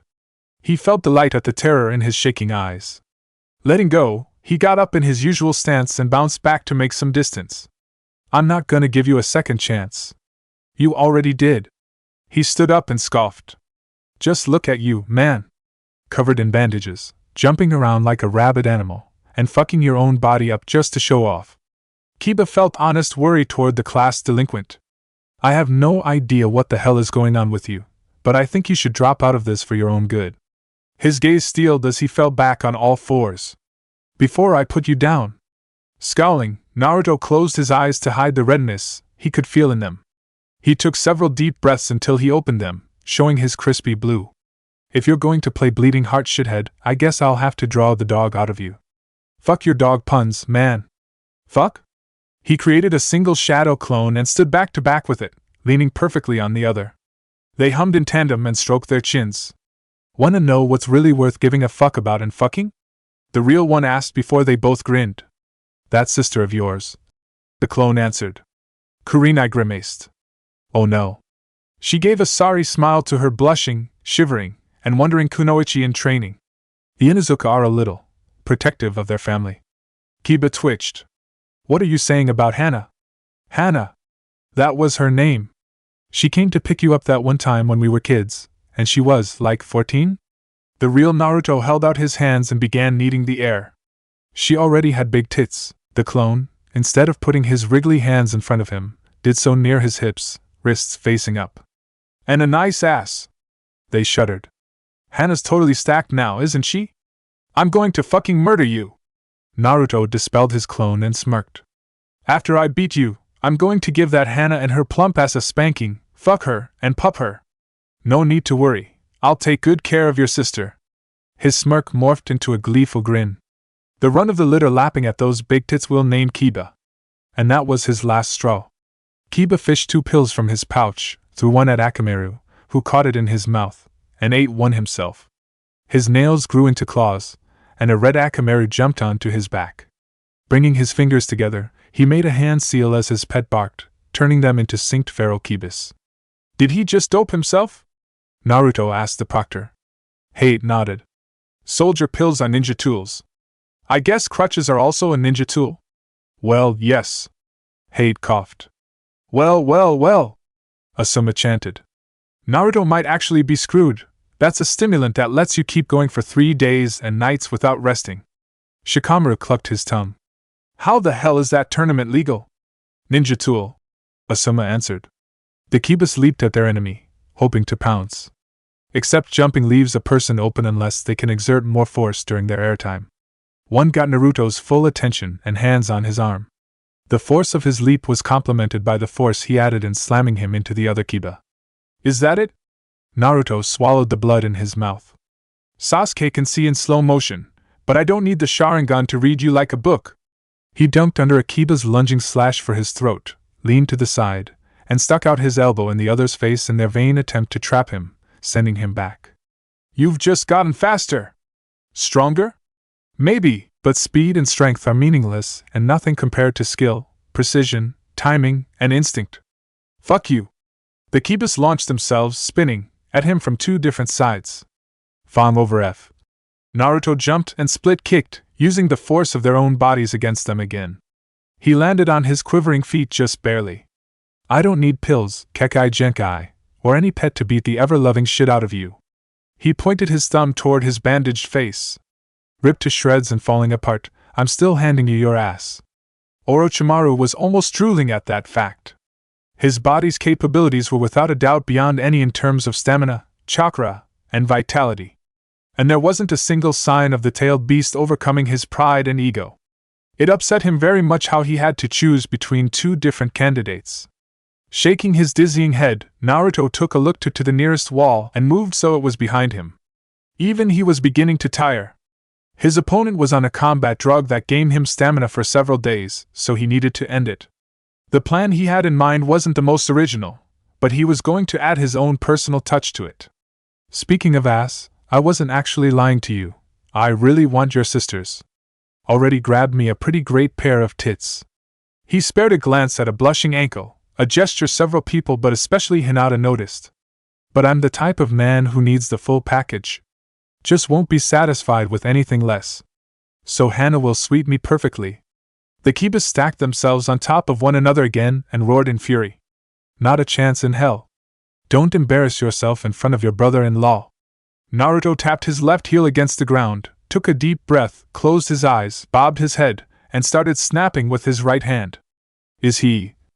Ino, red-faced at the boy's constant remarks, blinked at the change in demeanor and style. Going to start dancing?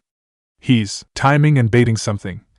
Shikamaru said, knowing whose plan he was inspired by. Precision, timing, and instinct. Lee shouted. I may disagree with you on what it means to be a shinobi, but I agree that is what skill is, Naruto. He could tell from his stance exactly what he was about to do. Tenten shook her head. I'm pretty sure he'd look down on your style.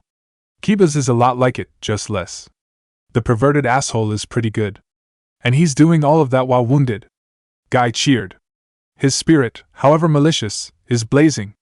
He turned to Niji. You haven't said a thing, but I think you're too busy learning from this fight. He took his silence as agreement. All right. I'm not sure if he's back to his usual self or still losing it, Sakura said, eyes gazing softly at her punk teammate. Sasuke was frowning throughout the entire fight. He's still losing it. He could have ended the match when he sprung back to Kiba, but Naruto drew out all of his tricks with his taunts to humiliate him. That's how he used to be, Kakashi said, sadness in his voice. Tearing other people down to build himself up. Crying on the inside. Sasuke whispered. Die, you fuck. The Kibas launched themselves over the other at their target. Naruto bent himself back flat and kicked at the same time. His heel drove into the lower Kiba's face with their compounded force, and the other Kiba flew over him into the wall, letting everyone on that balcony feel the impact. I'm not dying here. He stood himself up straight and glanced back. Seeing that the wall Kiba was now normal white Akamaru, he walked to the dust cloud where the real one was concealed in, stumbling with every step. You are.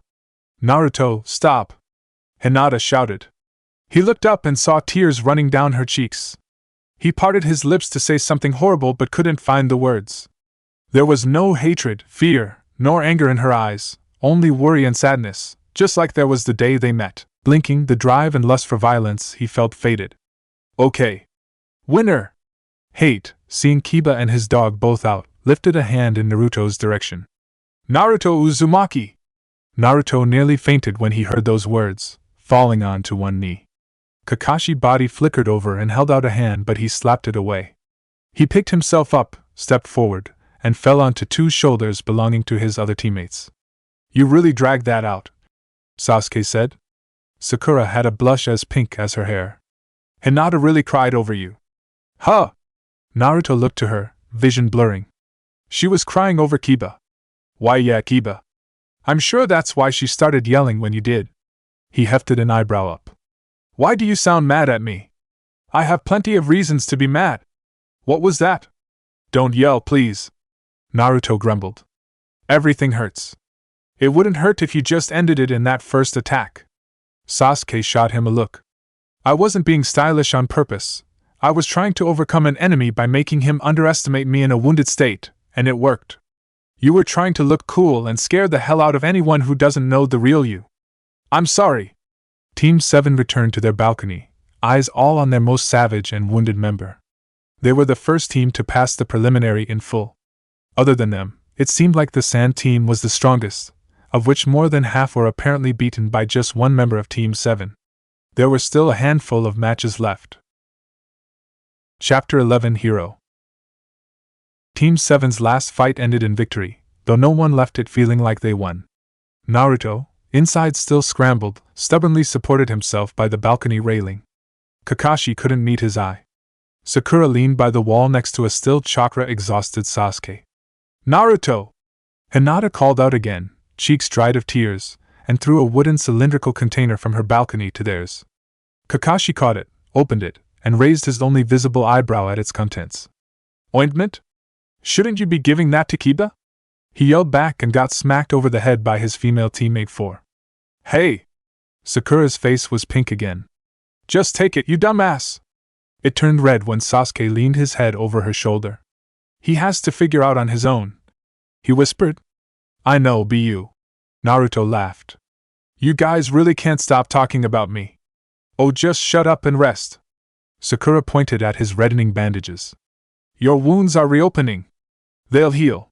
While the other members of Team 7 tried to convince one of their own the merits of recuperation, Hinata jumped down to hand the medics carrying her fallen comrade ointment. This will help with their wounds. Still worrying about me, huh? Kiba, somewhat conscious, laughed. Only 6 left, and 2 of them are that crazy Sand guy and Neji. He frowned. I know what you're gonna say, but you show I'm fine. Hinata interjected, eyes growing cold. I just don't want you to get hurt. Her stoic face did not falter. Running from pain and discomfort will lead to more hurt and solve nothing. I understand you care about me. I care about you too, but if you're trying to dissuade me from improvement, you're better off not saying anything. Sorry. Kiba winced from her tone and her words. Something's gotten into you since this entire thing started, like Naruto. He blinked as they carried him away. A ton of stuff just started making sense to me. On to the next match. Hate announced and coughed. Hinata Hyuga vs Neji Hyuga displayed on the screen. For a moment, Hinata faltered. She knew it was a possibility, but she didn't think it would happen so soon. Her best hopes and wishes were placed on facing Naruto, defeating him, and using the rush she'd get after to declare her admiration. Neji would come afterward where she was certain she'd be at her absolute strongest, and she'd finally prove herself to him. Of course, nothing in life ever went exactly as someone planned. Neji, Naruto said, growling and tightening his grip on the railing. He wished he was in her place in spite of how wounded he was. There was more than enough he needed to give back to that man. For a moment, his eyes turned red before going back to their usual blue. Sakura hummed as the Hyuga man jumped down to stand opposite of Hyuga woman. Are they siblings? Cousins. Hinata is from the main Hyuga branch. Kakashi elaborated more on. Neji is from a branching family. In the Hyuga clan, the main branch has all the power. So they hate each other, huh? Hate raised and brought down his arm. Begin. Before we start, Neji said, I'd like to say something, Lady Hinata. Forfeit now, you do not make a good shinobi. His tone grew colder as she stood unfazed. You are too kind, you wish for harmony and avoid conflict, you agree with others without protest, and you have no confidence in yourself. I have always felt your inferiority. That's why I thought it'd be best if you never became a ninja at all, but the Chunin exams can only be taken in teams of 3, you couldn't turn down your teammates' requests and unwillingly entered. Am I wrong? Wow. Sakura blinked. This guy is a complete asshole. Naruto glanced back, eye twitching. I told you. Yes, Hinata answered. Every word that came out of your mouth is wrong. It's as I thought. You are a spoiled brat of the main house. People cannot change. Losers are losers. She tilted her head. Do you ever shut up? She smirked at the look of shock on his face. Talk is the tool of the weakling, isn't it? Or did you forget the values of our clan? Beat the shit out of him, Hinata! Naruto cheered. Hearing his words, she activated her Byakugan and assumed a gentle fist stance. I have listened to your whining for long enough. So be it. Niji activated his Byakugan and assumed his own. They met in the middle of the arena and met in a series of blows, deflecting each other's lunges by the wrists with them. Their feet and legs pressured in and moved out from the other to entangle and evade entanglement. If it weren't a battle, one would mistake it for a dance. Few could follow it properly. The Jonin could and some Chunin, but only the most skilled genin in terms of taijutsu could really see the movements. Team 7 and Team Guy could see it just fine. What style is that? Sakura asked. Gentle fist. Naruto frowned. Trash, if you asked me. Utterly useless without a Kekai Genkai. The Hyuga can shoot chakra from their tenketsu into other tenketsu or into organs and damage them. The end result is a style focused on minimal movements without power in favor of speed. Sasuke hummed. You know it from fighting him, huh?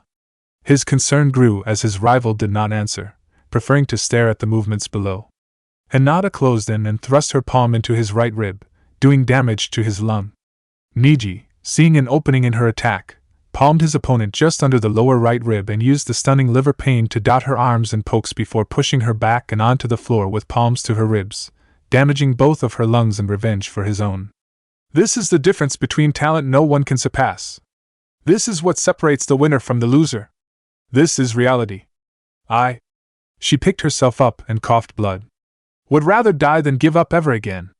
Naruto couldn't help but grin, however anxious about her opponent he felt. Fucking hell, where has she been hiding this? Oh, yeah. Sakura's eyes widened in realization. She was always watching you. He blinked. What? He focused back on the fight and saw her cough more blood. Also, he shut off the chakra flow to her arms. She can't use the gentle fist anymore. It was something burned into his memory. He jumped onto the railing. Use your fists, Hinata. No more gloved hand nonsense. She smiled at his words. His direct encouragement was a beautiful thing after years of admiring him from afar. Whatever rage and anger she felt at the idea of him with other women vanished. Even her frustration faded away. It was a shame the tenketsu in her arms were disabled because she really wanted to show him what she was working on at that waterfall. Okay, she whispered. Niji moved in as she felt into a gentle fist stance and moved to deflect a poking palm only to receive an elbow to his chin, falling for a fake out. Sasuke rubbed his chin in memory of the first time Naruto ever landed it. Does she remember that fight? Hinata moved to follow up with a punch to the stomach, but a palm to the chin knocked her unbalanced in turn, and the follow-up blow to her own stomach knocked her back down. Continuing is impossible. Hate said. And Thursday. One more word, and I kill you myself, Naruto yelled. He scoffed at the looks he got. Are you all fucking blind? He pointed at her struggling yet rising figure. Niji couldn't believe it, like many others. If you keep pushing yourself, you really will die. I wasn't lying. I'd rather die than fail myself again. The boy she watched for so long was finally watching her back. She would never forgive herself if she disappointed him like she did on orientation day and when they were supposed to spar. In the end, when she called out to him at his worst, he came back to himself. They were finally even. You can barely stand. The responsibility of the main house was forced on you since birth. You have always hated yourself for your own weakness, but people cannot change destiny. His eyes narrowed. There is no need for you to suffer. Give up. Hinata gave a sad smile. I'm not suffering at all. The person lost in and a pawn of destiny they do not desire is you. Niji prepared a strike and sprinted while Naruto's pupils narrowed at the look in the man's eye and the strike he was making. The impact between Naruto's launching fist and Niji's face echoed through the entire arena. Niji tried to strike his heart instead, but Naruto's other hand got in its way before the force of his knuckle-breaking punch sent him several feet back. They recovered from the shock of the blow in a second and charged at each other, the image of their past selves stuck in each other's mind. Hinata saw the back of the boy who damaged his knuckles defending her so long ago. Her mind recalled the single word he said after her outburst, the same word he said after she pleaded for him to stop. She knew in her fluttering heart he was still the same child that didn't want her to feel alone or sad. The violent, passionate way he expressed it hadn't changed. Kakashi's body flickered behind Naruto to lock him into a hold as Guy appeared behind Niji to hold him. Enko joined the former to grab his arm while Kurenai joined the latter to grab Niji's. Hate stood between them to dissuade any struggling, but they did so anyway. The sheer animosity between them was strong enough to unsettle even the Jonin. Hade coughed. That's enough. The match has been decided, and you both have passed the preliminaries. Since when were you her wretch? Niji yelled, being pulled back by Guy. Naruto growled as he suffered the same treatment from Kakashi. About the time she made you her bitch. Kid, Anko said, you should check on your girlfriend. My what? Kakashi turned him to see Hinata cough up blood and collapse. Hinata? He stumbled over to her when Kakashi let him go. Hinata? His own body was breaking down, but he couldn't care any less than he already did. Where's the fucking medic? Kurenai flickered over to her. She's in need of immediate treatment. Her eyes looked over his own form, the white of his bandages bleeding red. You are too. She wondered why the girl cared so much for him, especially after he nearly killed Kiba. Now, she could see it in the innocent, worried face he had. He cared deep down. I'm fine. Naruto pushed himself up with his good hand and turned to glare at Niji, who was already glaring at him far away next to the bowl-cut duo. He really couldn't, register the medical team coming in to carry away the fallen. Kakashi glanced at the dot on the back of Naruto's hand, recalled the positions of their bodies, and hummed. So that's what happened between you two. He gave a curious-looking Anko an eye smile. Just an old rivalry that spiraled far out of control. The redness on the arena floor caught Naruto's attention. Knowing who it belonged to, he crouched and scooped some up with his good hand. He dabbed his tongue in it, testing the flavor.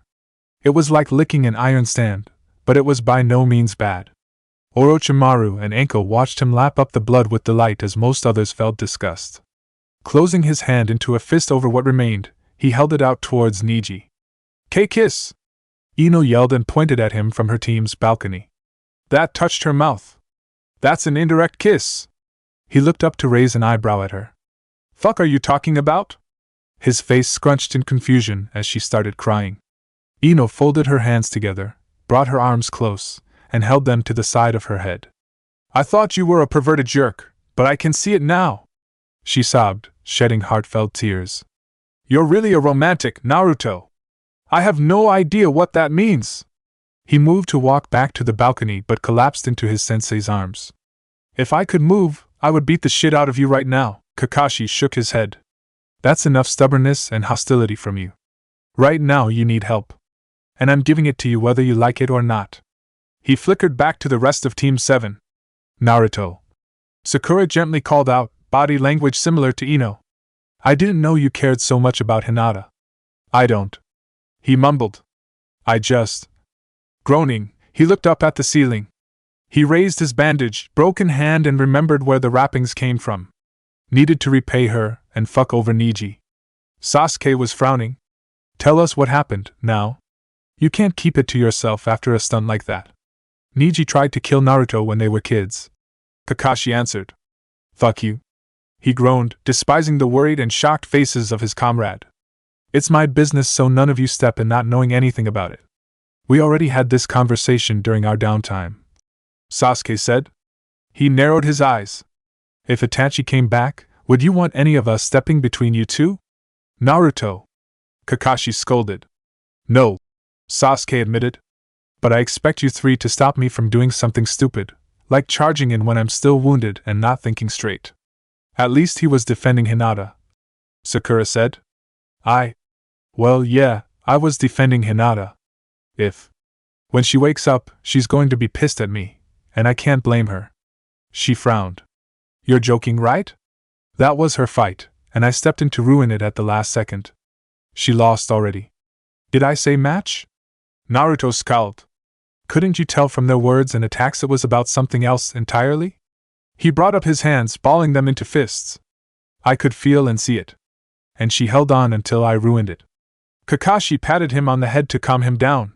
Why don't you get clarification from her when she recovers? He smiled as his tactic made the boy, albeit reluctantly, relax. Niji leaned against the balcony wall with his eyes closed. Guy was looking at him with disappointment, as was Lee. Tenten stared at the boy in orange and blue, trying to decide for herself whether that was a romantic gesture or done out of hatred for her teammate. He coughed blood and nearly fell over. I was wondering when that had happened, Guy said, setting him straight. Concussion and a lung filling with blood. Hinata really got you. He opened his eyes and wiped the blood from his mouth. I'm fine. He'd seen the other boy's wounds with his Byakugan. While his skin regrew to be torn apart again, his organs were in a worse state than Hinata's.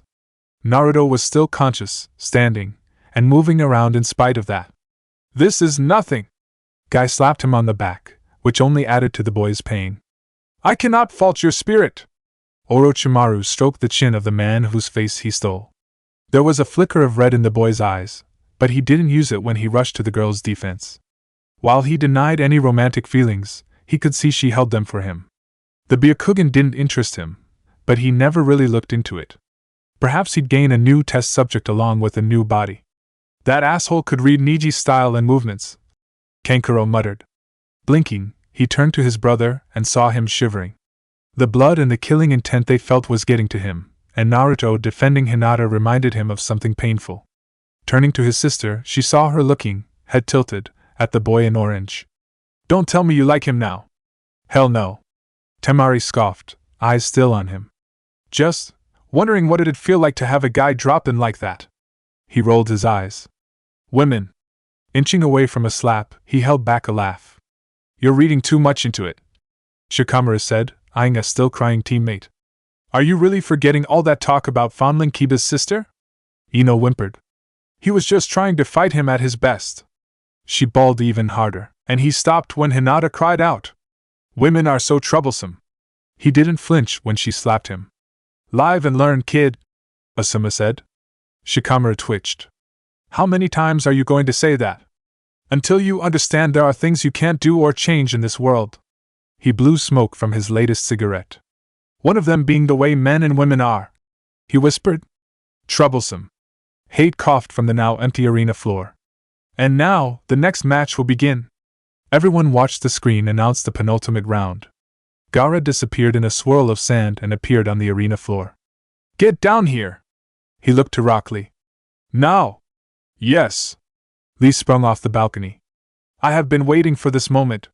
Naruto pulled himself from Kakashi with the railing. Bushy brows. Kill him the first chance you get. Don't hold back.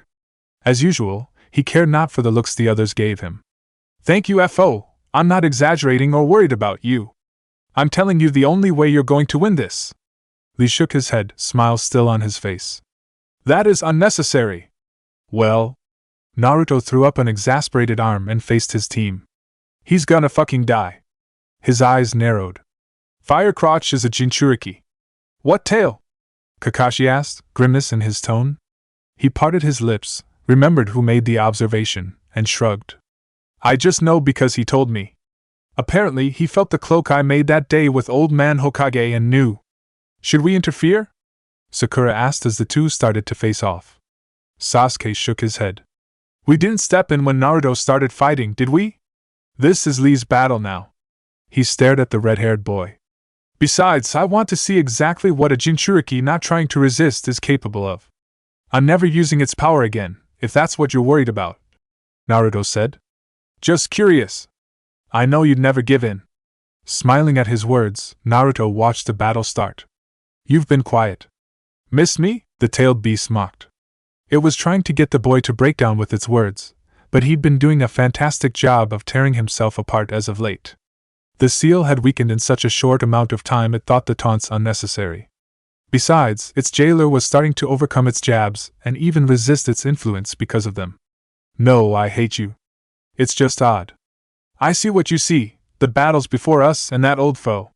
You would have died if not for me that day. Even now you subsist off my chakra. He rolled his eyes. One-tailed runt. Tell me about it. You're about to see for yourself.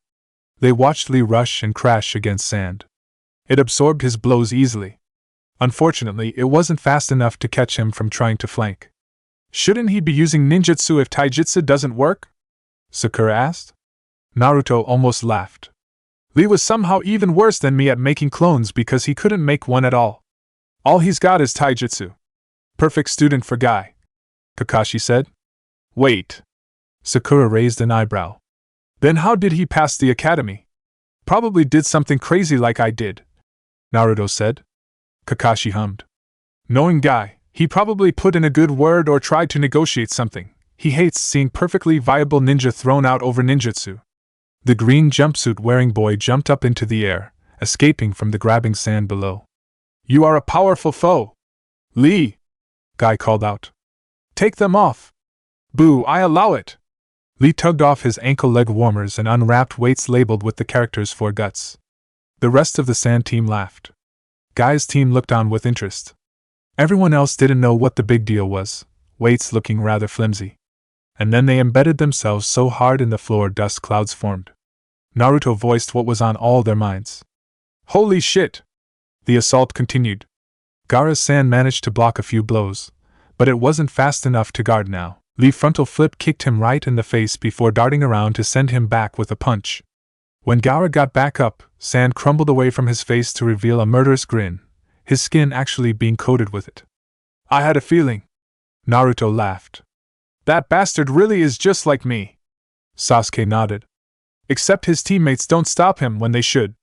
Hinata stopped me, you guys just picked me up. That girl. Huh! He smiled sheepishly at Sasuke's confusion and blinked at Sakura's suggesting look. What? Kakashi's eye narrowed at the battle below. The fight's still going. While Gaara's sand armor reformed, Lee launched him up into the air with the same technique he used on Sasuke during their spar. He tangled him in his bandages, spun, and drove him into the ground. That Gaara chipped away into sand as the real one appeared behind him, having been shrouded in it. Lee was slammed into the ever-abused wall with sand, but he still got up to fight. Seeing no other way, he held his arms before him to break out his trump card. That's... Kakashi lifted his forehead protector to look with his Sharingan. Guy, you fucking madman! You taught him the 8 inner gates! The taijutsu master laughed from the other balcony. I couldn't just leave him without an ace in the hole, now could I? 8 inner gates? Sasuke asked. There are 8 major tenketsu in the human body. They limit the amount of chakra that flows through you. Normally, you have access to 20% of your physical strength. You gradually increase your access as you advance from gate to gate, but you also destroy your body through it. Naruto scoffed. So it's a piece of shit. Double-edged sword. You know what I said, and double-edged weapons don't work that way. Kakashi shrugged. It's an expression. It's a stupid expression. Relax. He patted his student's head again as Lee's face turned red and the air exerted from him. Just watch. Things are about to get crazy. Gaara was then in the air. It happened so fast almost no one could see it. He was juggled from direction to direction by Lee, never once touching the ground. Sending him upward again, Lee entangled Gaara with his bandages and punched him one more time with all the force he could muster, but Gaara moved his gourd in the way of the blow. They fell back to the floor. Lee tried to get away, but his body reached its limit after activating the gates. Gaara's sand trapped and crushed his left limbs. Guy broke apart the sand after it was clear Lee was done. Why did you and the other save? Gaara drifted off, clutching his head at the memory on his mind since the last fight. Guy's eyes met the yearning boy's. He's my precious student. Winner.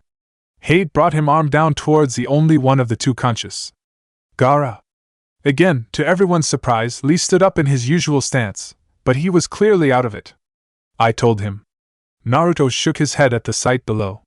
Kill him on your first opportunity instead of batting him around like a punching bag. He scoffed. If he just concentrated on a single point in his head, he would have won. And he would have killed Gaara. Sakura said, sadness in her eyes at the fallen ninja. Oh boo-hoo. Kakashi's head pats ceased in favor of a single firm one holding the top of his head. Naruto. I'm an angry brat who takes his feelings out on other people, even those he cares about. He sighed, already feeling regret over his words. I know. My words were more about the attitude you have and those who care about you, but that works too. He gave her a wincing glance. Sorry, Sakura. Apology accepted, my favorite dumbass. She smirked. Sasuke's eyes remained fixed on Gaara, who was walking back up to the balcony. Was that the ability of his demon? He tilted his head. Or is that just a Kekai Genkai? I can't tell the difference either. You've gotta be kidding me. Naruto said. He blinked as his team turned to him. There are Kekai Genkai like that? Kakashi nodded. The third Kazekage used iron and the fourth uses gold. He's the son of the Kazekage? Could be. Kakashi shrugged and sheathed his Sharingan. He could see his own rival was still in the arena, even though the medic ninja carried his student away. Hold on. He flickered down. Guy, we're in the way of the next match. Let's go back up. Sure, Kakashi. They went back up as the final match was announced, setting the last two participants against each other. Choji tried to rush Dosa by expanding himself and rolling out immediately, but the sound ninja just dodged. He rammed his odd gauntlet into the fat boy's body. The last member of Team 10 deflated, an absolutely nauseated face on him. Hate brought his arm up and down one last time. Winner! Dosa Kinuta! I have no idea what just happened, but it was stupid, Naruto said, again voicing the feelings of most watching. With this, the preliminary for the third test is over. Winners, present yourself before the Hokage. Everyone else, you may leave. Most of the Jonin left to see their injured genin. The proctors remained. Tenten stayed to keep an eye on Niji in case he went at it with Naruto. Baki and Kakashi, both with full passing teams, were there as well. Asuma's team was the least damaged from the tournament, so they hung around for Shikamaru. The victors lined up in front of Sarutobi, Niji on one end and Naruto on the other. Hade coughed. Congratulations to all of you. He inclined his head toward the village leader. Lord Hokage, if you'd please. 1 month from now, the finals will be held, Sarutobi declared. You are expected to train, gather information on your opponents, and heal your wounds before then as we prepare for the event. People from all over the world will come and see you perform against each other. But before I dismiss you, there's one last thing I need you to do. Naruto groaned. Come on, old man. Easy, boy. He resisted the urge to face palm at him, perking up when Anko stepped forward. There are pieces of paper in the box Mitarashi is holding. I want you to take one at a time. She started at the boy's end, to his delight. Only one now. Last time I held two. Naruto grinned at her blush and drew his lot. Sasuke shot him a look while he drew his own. Seriously? Naruto. Sakura, blushing, took one. Think of Ayam.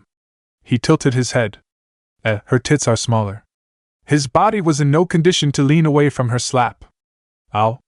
Kakashi glared at Anko while most of the genin took from the box in varying degrees of dumbfounded.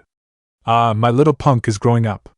Harmless one day and killing everyone around them the next. Baki said, speaking for the first time.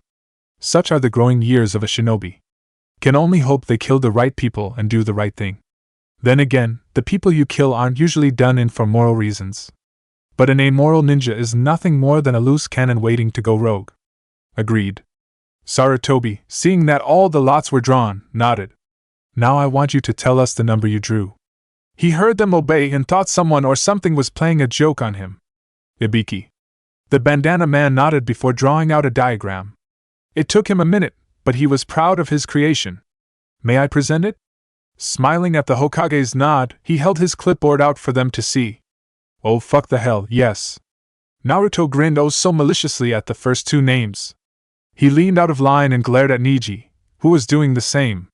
You better not lose, Sasuke. Please, I should be telling you that. Smirking, he locked eyes with Gaara. Shikamaru groaned. Troublesome. He looked to the name next to his and shook his head. So troublesome. Even if he was uncertain he could win, he didn't want to beat up a girl. Save it for the fight, Shadow Boy, Temari said. Sakura's lips were pursed in thought. Sound ninja, huh? The last two didn't bother looking at each other, confident they could win out in the end.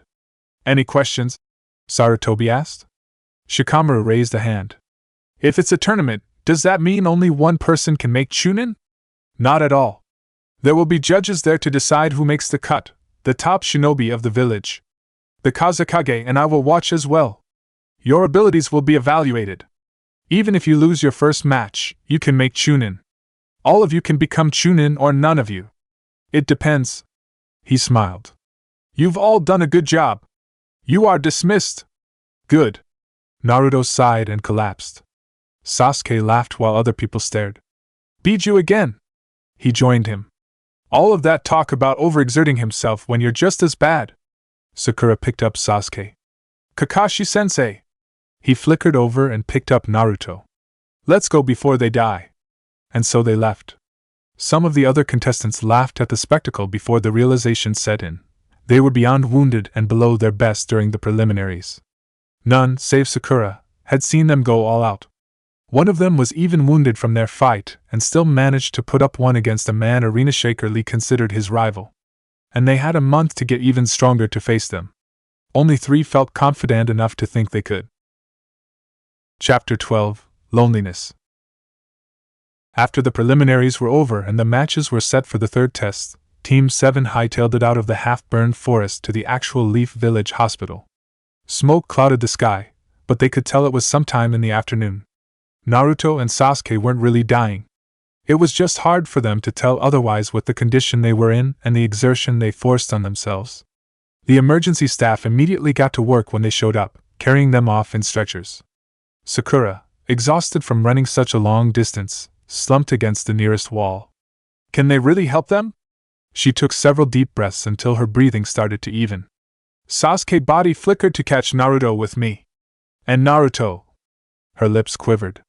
That dumbass just keeps pushing himself when he's falling apart. It's okay. Kakashi patted her on the head and joined her on the ground. The Mystic Healing Palm Jutsu will take care of any life-threatening wounds they have. In a facility advanced as this one, they'll get the treatment they need. Mystic Healing Palm Jutsu? It's known as just the Healing Jutsu, but that's the proper name for it. He looked at his palm. It requires such a level of chakra control few ninja can do it, but it works on any wound. Medic neem capable of it are invaluable and typically regulated to hospitals outside of wartime though. She looked to him, green eyes sparkling. So they'll be okay, right? They will. I smiled. I worry about them a lot. Sakura giggled as tears ran down her face. I know it's something they'd both be mad about, but I can't help it. Sasuke almost died and Naruto looked so fragile when you carried him back in your arms. They act tough and cool when they're in so much pain. Kakashi's eye looked down. I know. It was something they'd always carry. The sun shined vibrantly on that day years ago. It was near the end of their first year. Taijutsu, ninjutsu, genjutsu mechanics and village history was taught. Everyone was proud at the idea of becoming a shinobi and advancing on the next stage. All but one. Fight me, douchebag! Iruka gaped. Do you even know what that word means? I said fi. The blank-eyed boy palmed him in the face, swept his leg, and moved along, never once looking at the boy in an olive sweater with green trimmings, a swirl emblem on its chest. Ooh. A bushy-browed boy with a ponytail jumped forward. Ooh. Me next! He blocked the palm with his own but couldn't react to the sweep.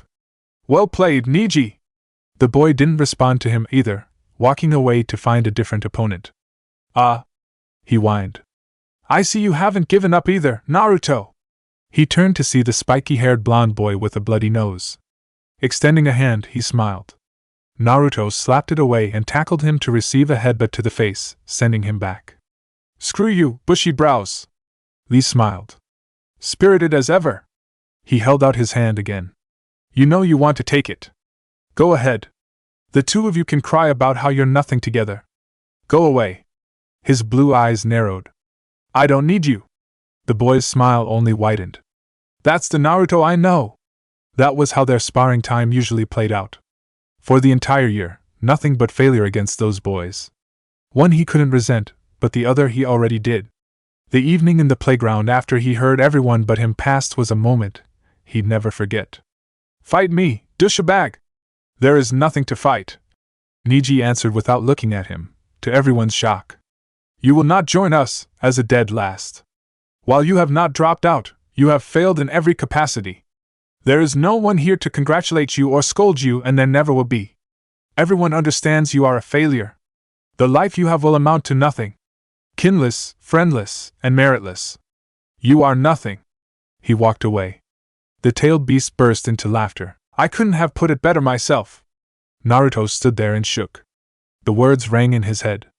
Deep inside of himself, a part of him believed them. He balled his hands into fists and stomped out of the exit as the anxiety gave way to overwhelming rage and hatred. Sitting away from all the children, Niji waited for his caretaker. He nearly fell over when a stone smashed into the side of his face. Wah! He saw Naruto outside the entrance making awfully good use of their ninja tool training with something that wasn't one. Moving out of the way, he sprinted towards him, activating his Byakugan in case of any tricks. Naruto grinned and led him where he wanted. He stopped when they were far enough away from any prying eyes. Even if he lost, he didn't want anyone interfering. No matter what it would take, he'd make him regret his words.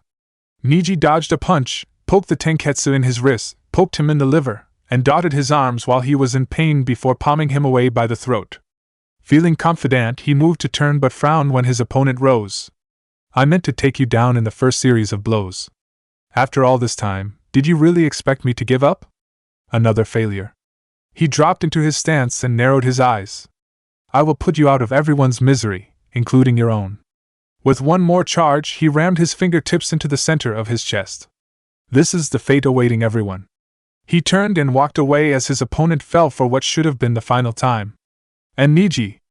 Naruto yelled from the ground, eyes glaring at the boy's back. Niji glanced at him, blinked, and kept walking. Clutching his chest, Naruto tried to rise but fell back down. You! Get back here! He hit your heart, you idiot. You're going to die if you keep floundering. Calm down, you lost. Fuck you! He grit his teeth as he tried dragging himself after the other boy. Fuck him!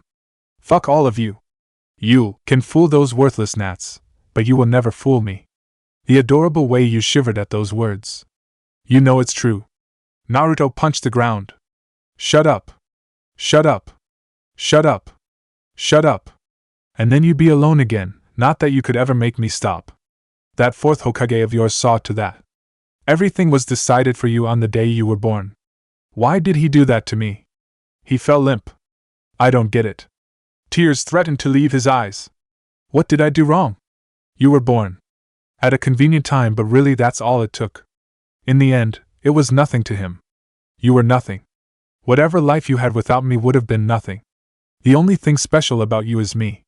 Naruto laid there until he could move again. Shambling to his apartment, he was given the usual looks. The bruises on him were growing common at that point, so no one cared, not that many did before. He opened his door to the usual mess of its interior. I'm home. He closed it, got to his bed, fell down, and held his pillow close, wishing it was someone else. That anxiousness still lingered. Naruto's subconscious was an odd place. Home to a tailed beast, his innermost thoughts that leaked out through clones, and sometimes himself. Except it wasn't actually real, but it was also real that both could interact with each other in a limited way. Thinking of all that anger and hatred inside, aren't you? It glowered behind its cage, the seal slightly peeled off. How meaningless you feel. No. Naruto, laying flat on his back on the wet floor, said. Then what was that? He shrugged. Niji tried to kill me again, and I remembered the first time he tried. His eyes stared at what amounted to a ceiling in his mind. Sure, I was angry, I hated Niji, and I even let his words get to me, but what else could you possibly be thinking when you recall that moment? That's the thing. I've been angry for so long to the point I've only bothered to remember the moments in my life where I was angry. Laughing, he smiled at how foolish it seemed. When all of that was over, I just didn't want to be alone. Pathetic. I know, but I can't change how I felt then or how I feel now. All I can do now is try to move forward, hoping it turns out different. That's what I've been doing this entire time, and it was working until my past came back. I fucked up. Naruto laughed again at the senselessness of it. I was happy. For the first time in a long time. Someone acknowledged me. I got to prove myself against people that couldn't just be written off. Someone held me. A woman let me know what she felt like. I killed a fucking tiger. And I'm around people who don't make me feel alone. He frowned. And I've been acting like a cunt to them when they're not responsible at all for my problems or my feelings. The village despises you. And even those two look at you as if you are a paper bomb waiting to go off. Since when have I really cared what they think of me? He scoffed. They looked at me like I was about to go off because I was, and I did. Humming, he tilted his head to look at the fox locked in the cage. You've been driving me for the longest time. Getting my head wrapped around anger and hatred so I can focus on overcoming my weakness, and it worked. An earnest smile formed from his lips. Thank you? What? He laughed, tears seeping from his eyes. For everything, thank you. You never lied to me, and... His face scrunched. You were the only one there when no one else was, even if you did make me feel alone. I got stronger because you existed. You hate me. Of course I do. I'm done being mad at you and everything though. I want to be happy. I want to be better. How am I any different from Niji if I let myself be tied down by the circumstances of my birth? The Nine-Tails' eyes stared at the insignificant speck before it. His words were the honest truth. Free of doubt and regret, they reminded it of the words spoken by the first human it ever knew. Its anger and hatred were natural, but to be ruled and controlled by them would lead it down the path of misery. Naruto closed his eyes. I'm tired. I hope I remember this when I wake up for real. Thank you for hearing my thoughts, even if you didn't have a choice.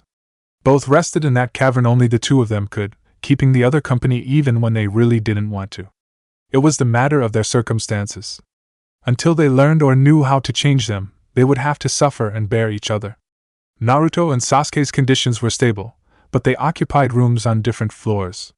Sakura sat outside Sasuke's on Kakashi's insistence, telling her she'd be a more welcoming sight than the sensei who didn't teach him how to throw lightning at giant snakes. Kakashi sat outside Naruto's room, seemingly reading his favorite book. Enko approaching him from his drew his attention away though. If you're here to give him another reward for doing well during the exams, I hope it's something of meaningful value to him. She rolled her eyes. Please, Papa Bear. You know from the cry he made afterward that was more meaningful than almost every other gift he's ever gotten. Her tone grew sad. Not that there was probably much. The fact that was a meaningful gift to him is exactly why I don't want you to give him another like it. I know.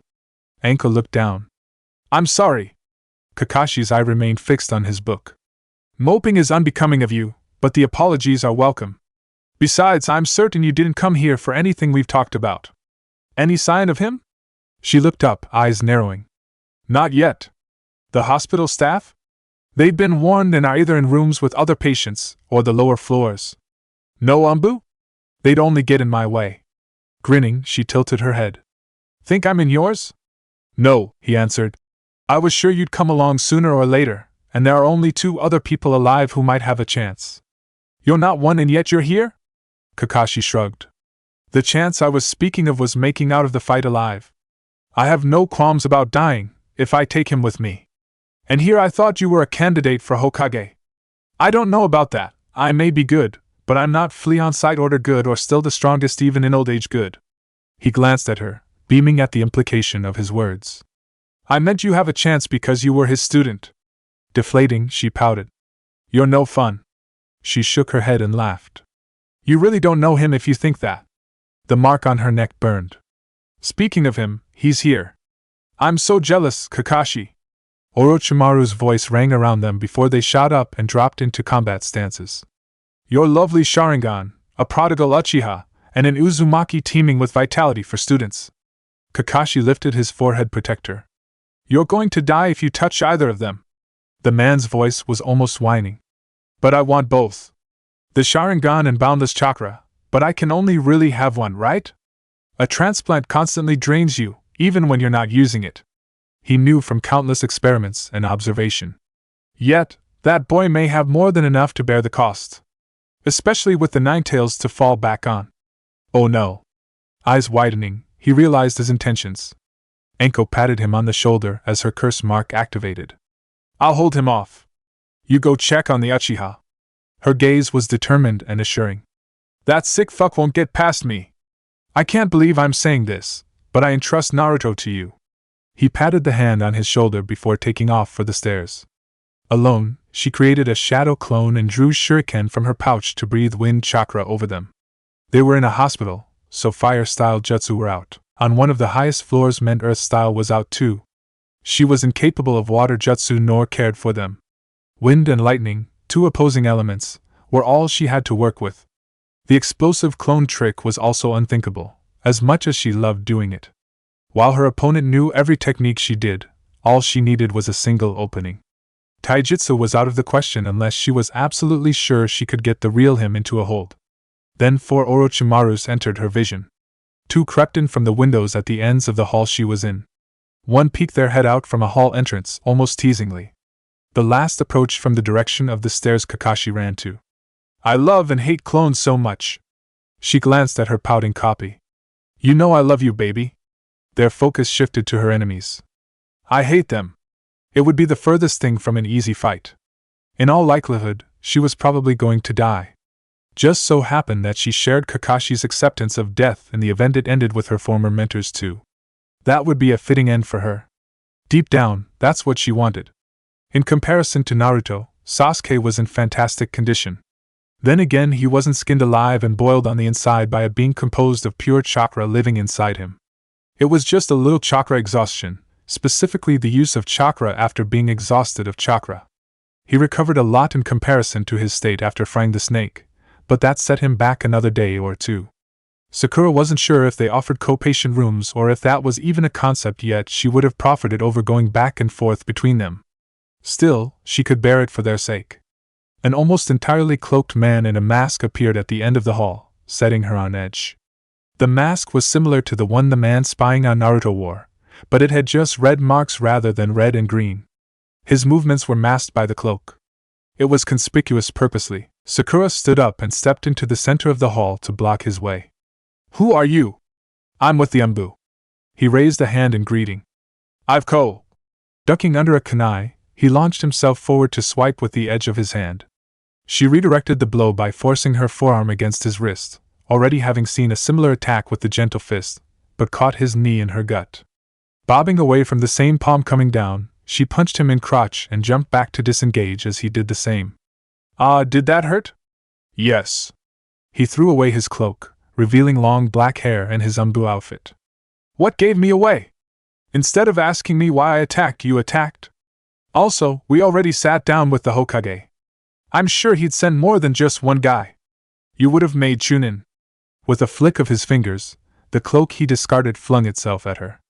She made the mistake of trying to dodge it. When she forced herself against the wall, the cloak just clung to her. "What the hell?"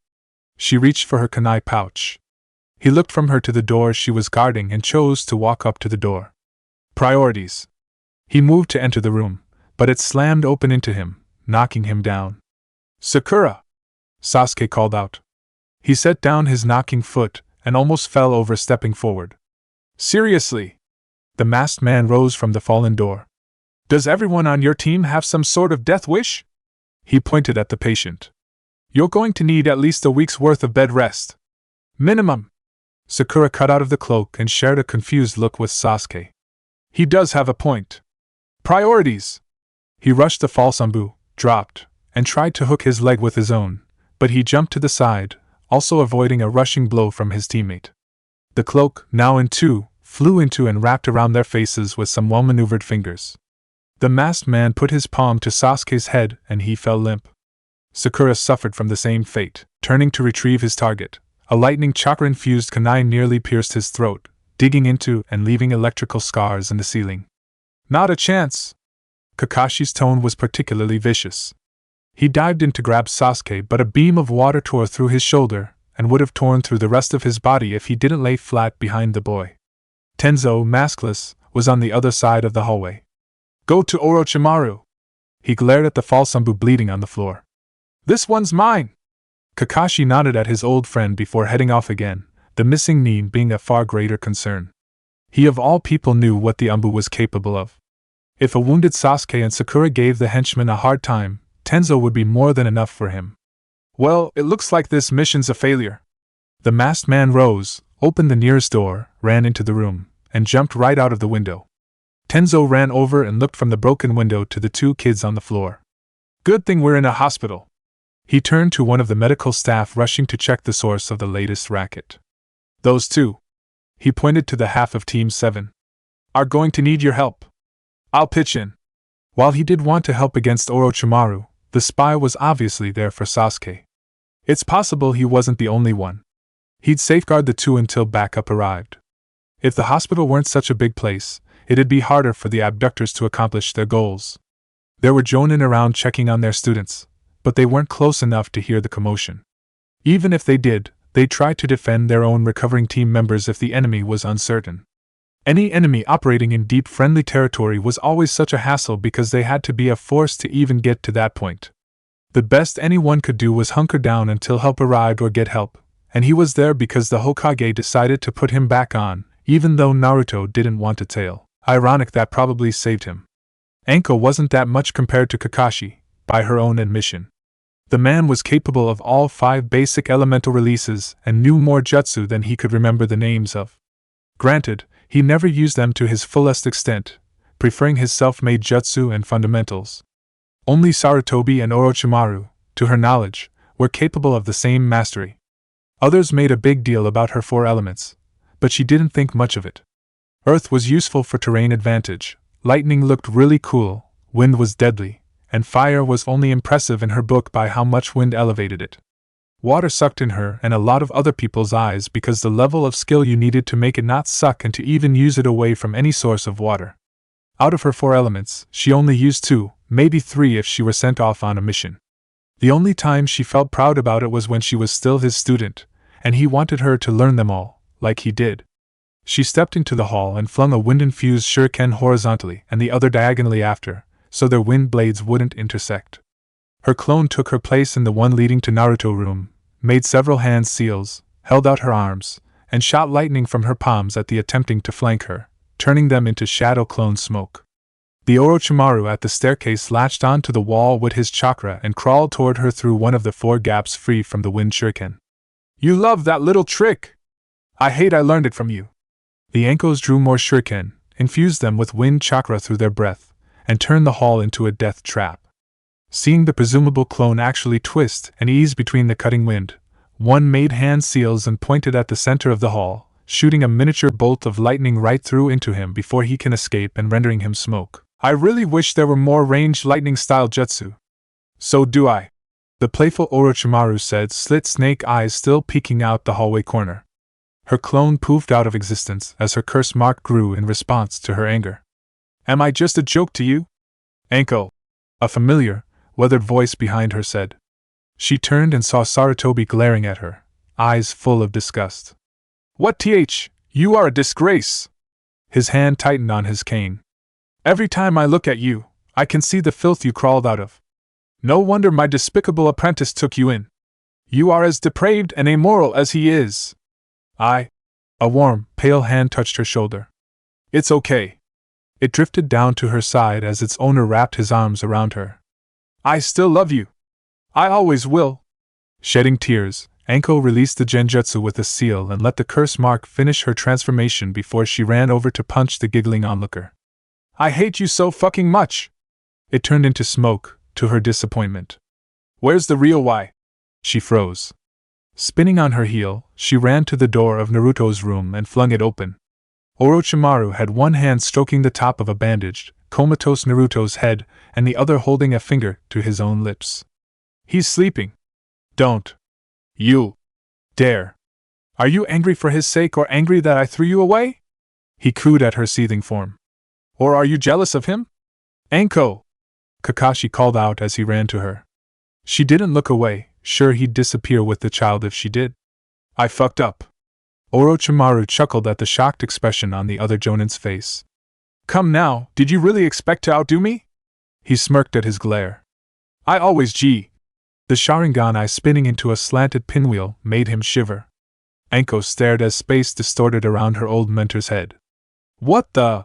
Instinct screaming in memory of the last encounter with such an eye, Orochimaru jumped out of the open window. His lower body was wrenched from him, but it was a small price to pay for his life.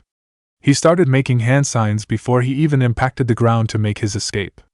What was left of him seeped into it, and away from any prying eyes. Kakashi jumped over his comatose student and brought his fist down on the window frame at the lone pool of blood below. "Damn it!" He didn't even register Anko leaping to his side. "I was hoping to end it once and for all here. What the fuck was that?"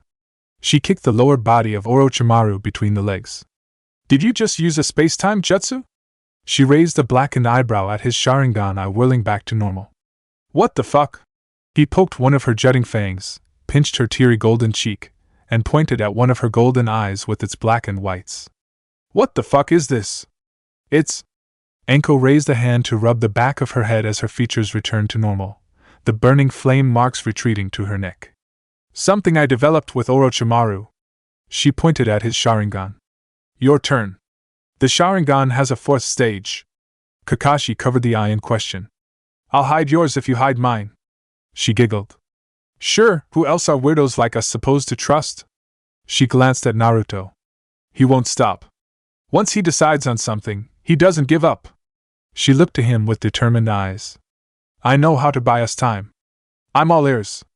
Orochimaru hates picking between things, especially when it comes to knowledge or jutsu.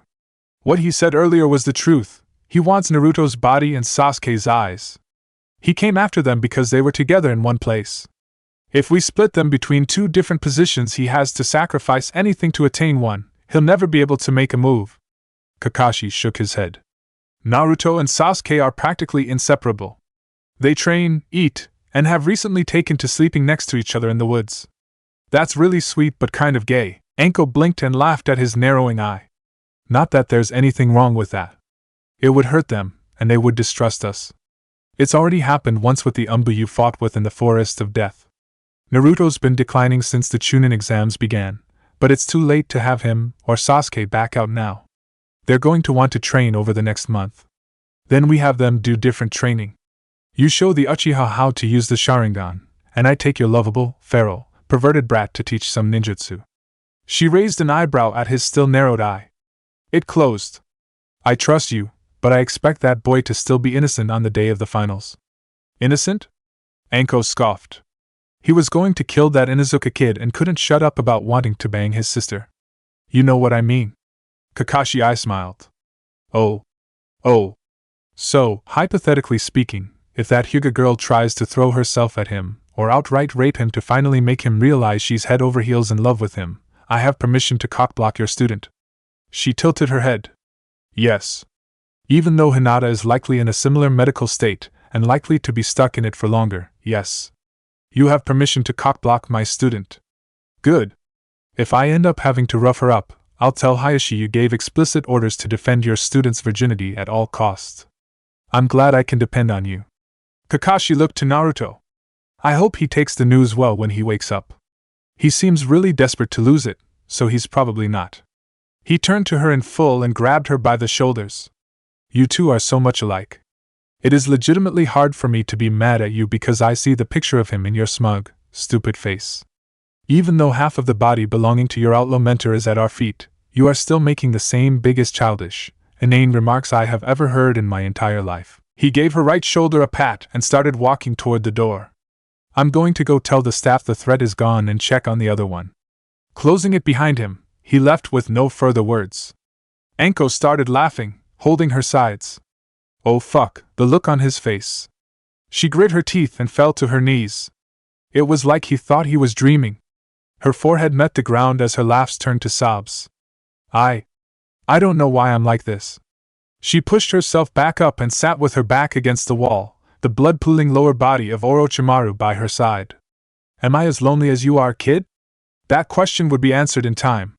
All wounds were similar, but the source and intensity of their pain was different. Even when gone, the scars remain.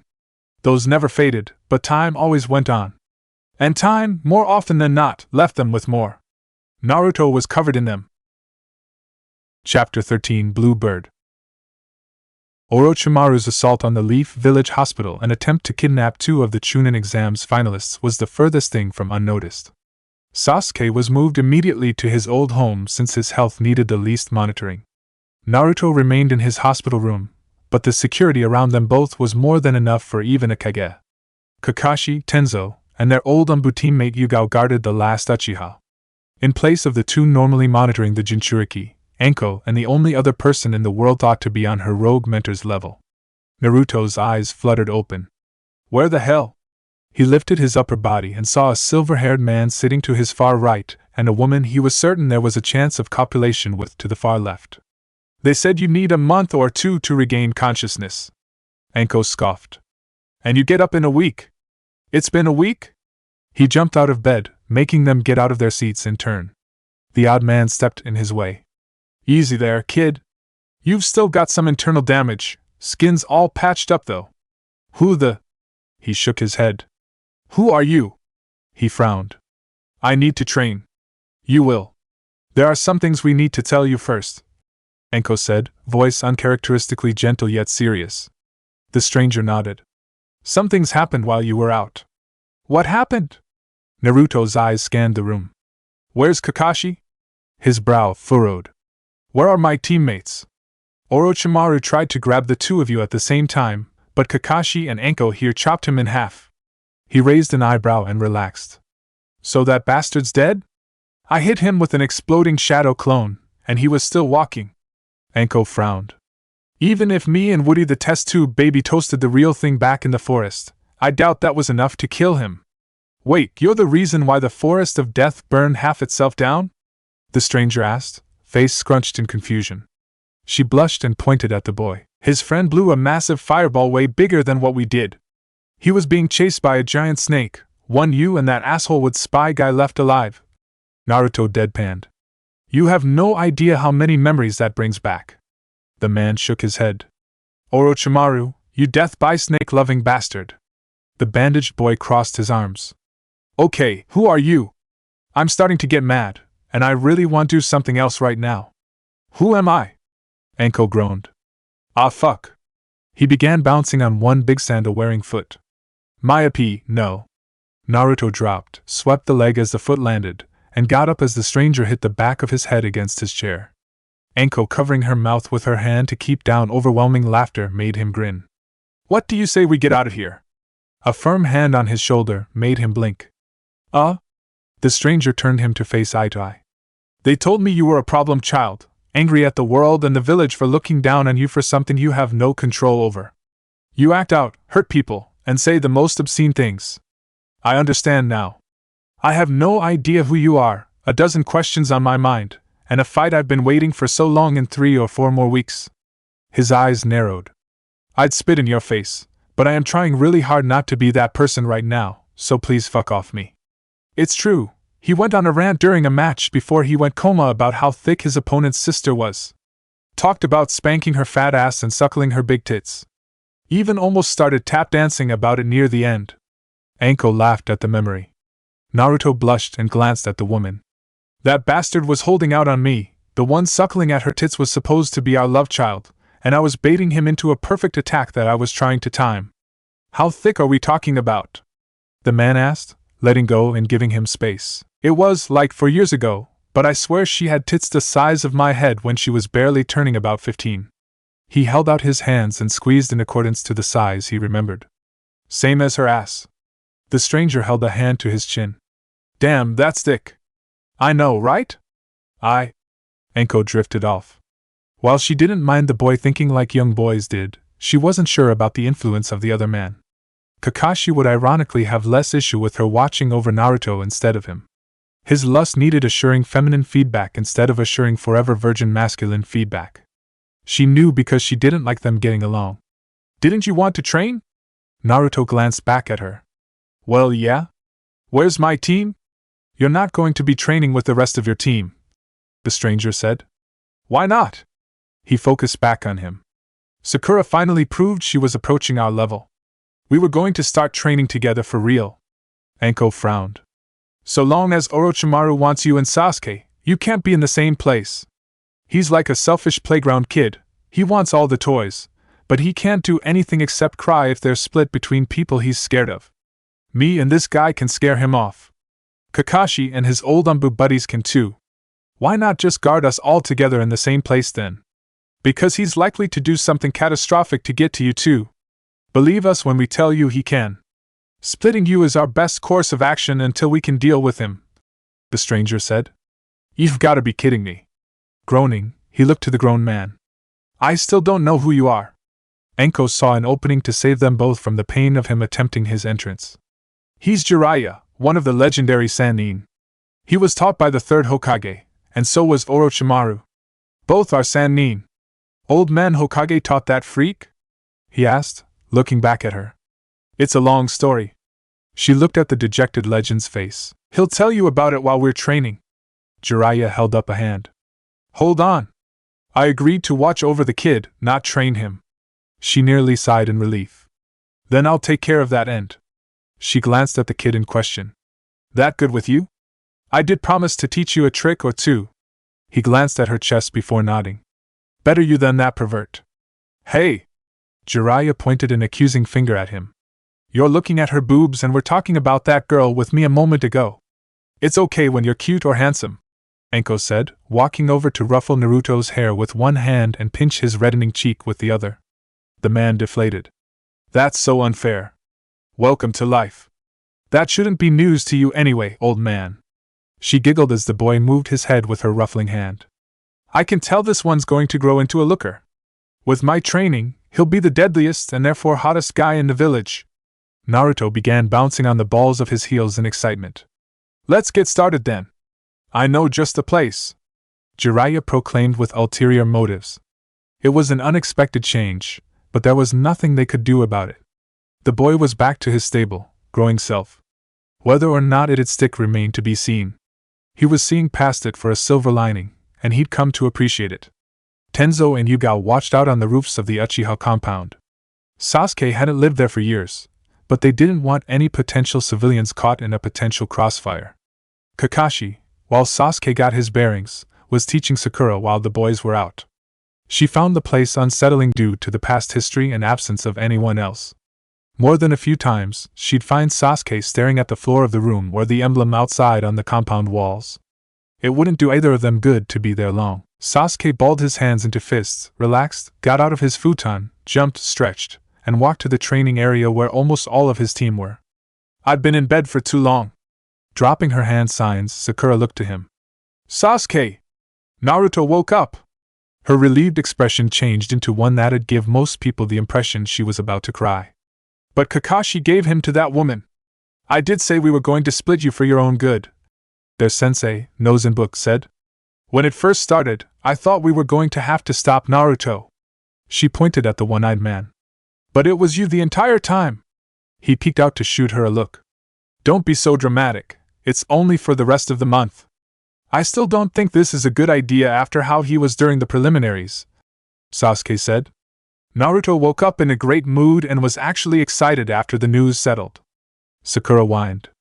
Of course he was excited. She let him grope her big boobs. I was very clear that she was not to allow him to touch her intimately again. And you believed her? They asked in unison. Let's just say she understands what would happen if she crossed those boundaries again. Kakashi's normal eye looked up. And that the other person helping protect him will. He blinked. Fuck.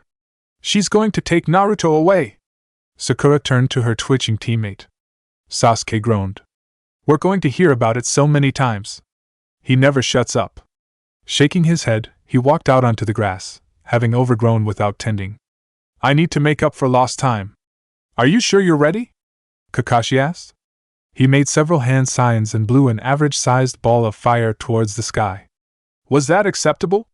How many hand seals did you make? 6. How many else would I?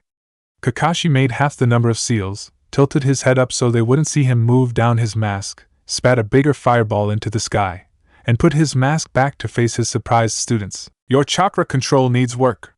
He focused on Sakura. Yours is great, but I've been making you cast genjutsu after genjutsu so you realize how to make them with one sign or even no sign at all. One of the worst things for genjutsu users is your target realizing they're in one or seeing you go through the signs for them. Focusing back on Sasuke, Hiei smiled. But you will be focusing more on your footwork, conditioning, and a jutsu that will let you win against that Jinchuriki. Can I learn those too? Sakura asked.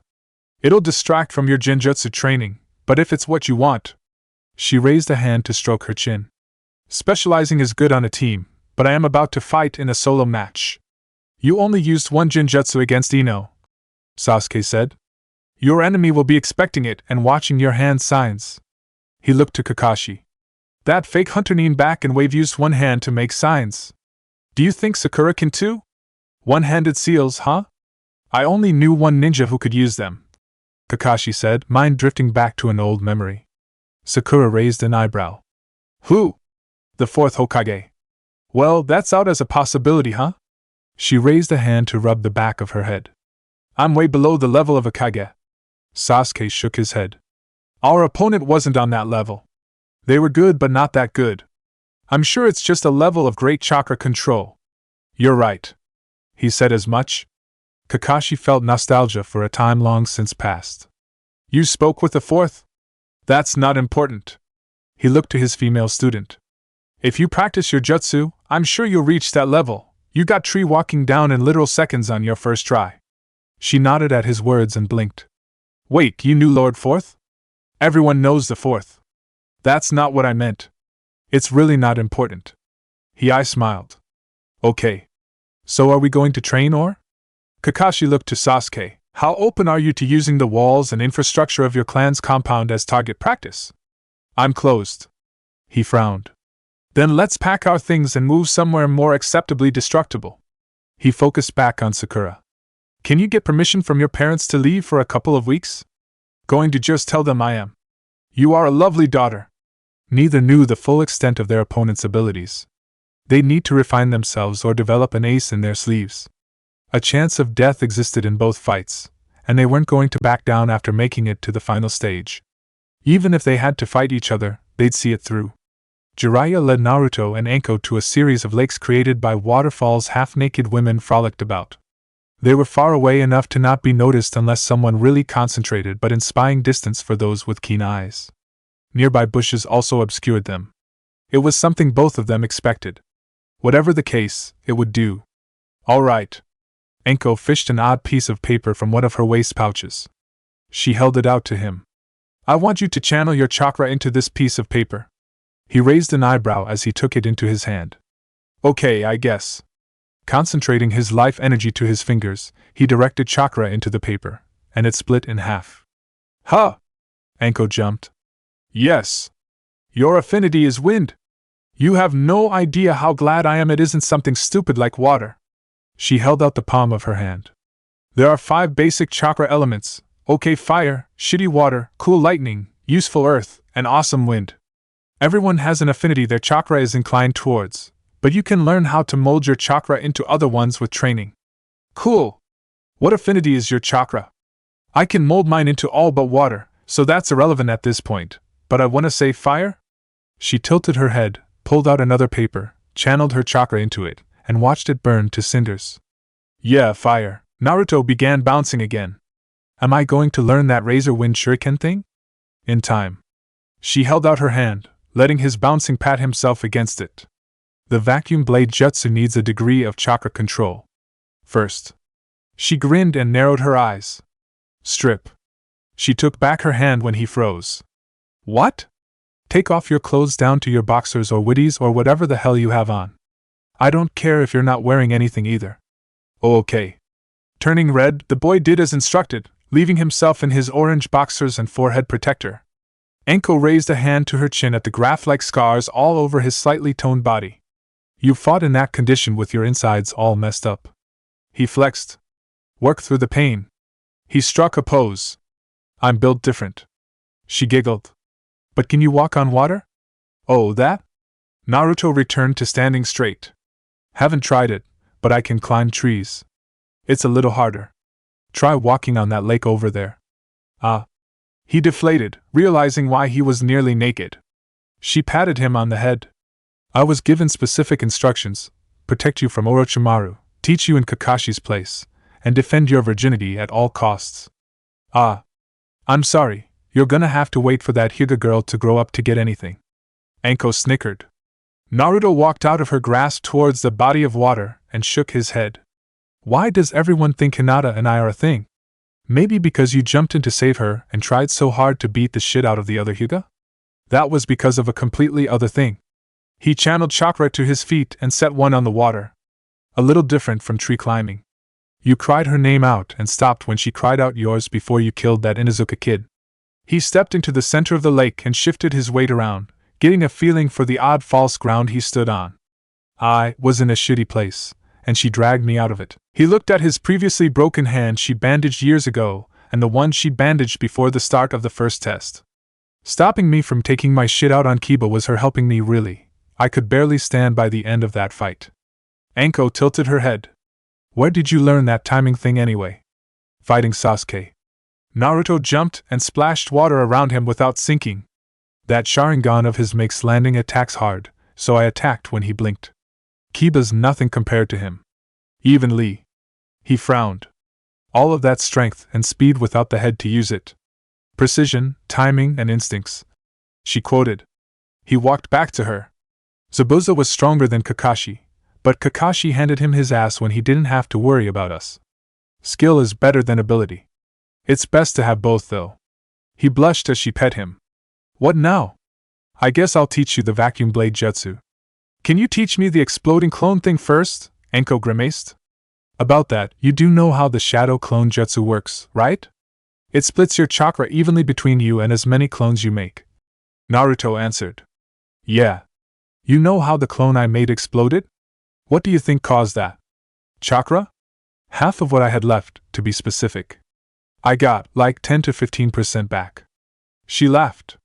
You know how you can make nearly 200 and not feel the slightest bit woozy? She almost sweated at the casual nod. Do you have any idea what kind of explosion a single clone you poof up will make?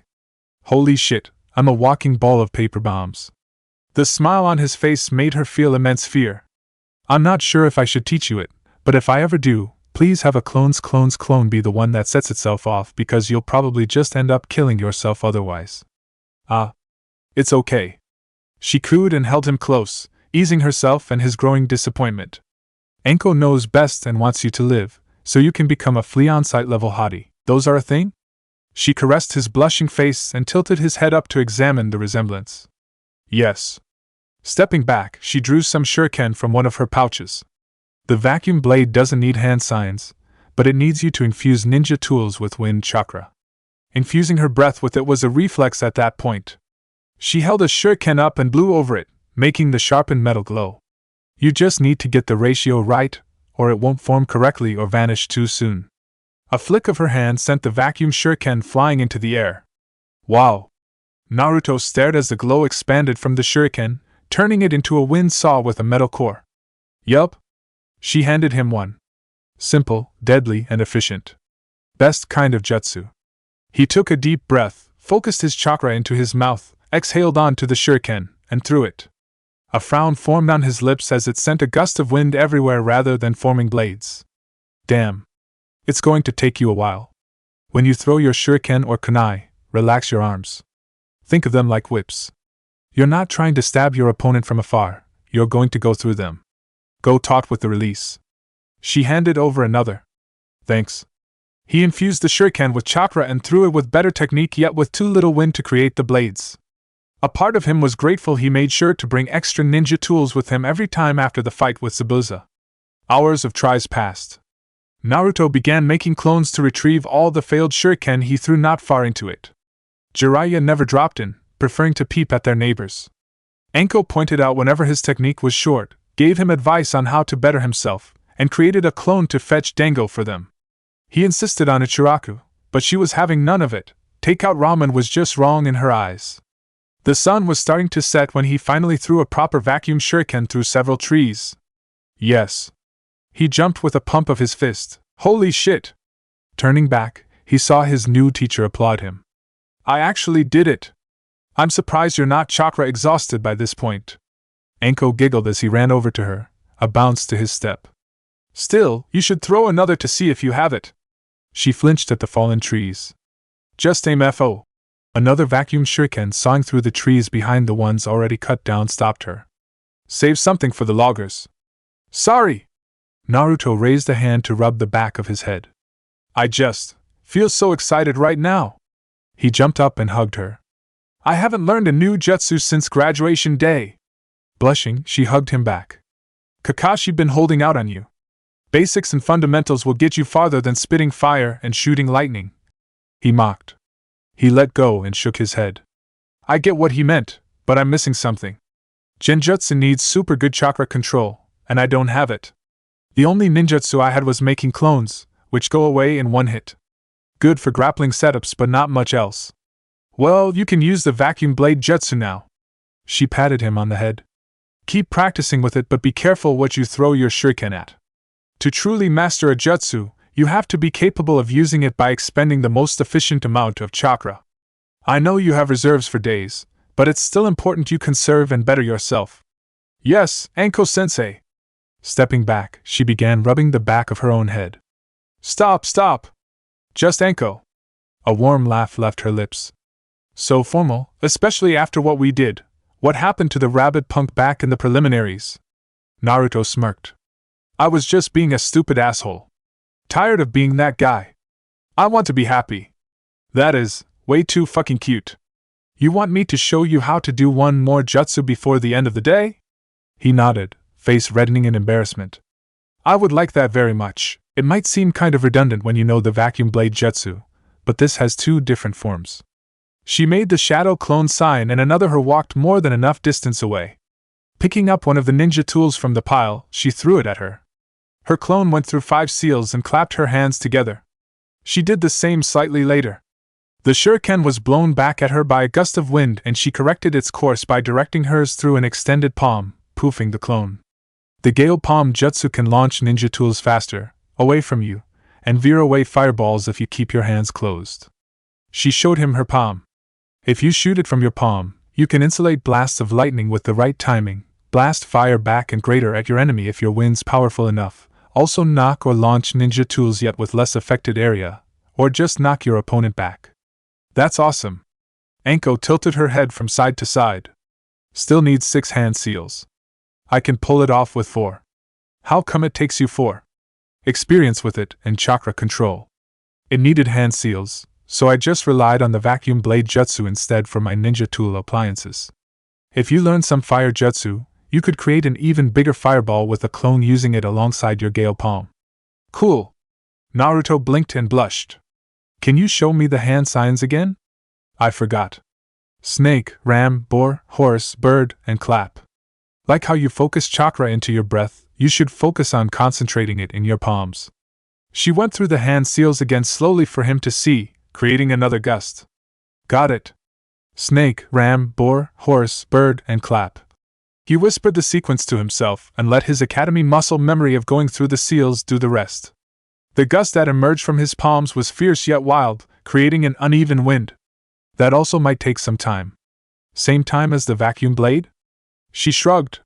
That's up to you. Learning new jutsu is actually pretty easy.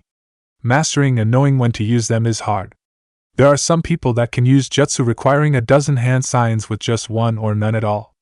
And right now, all you can use is wind jutsu.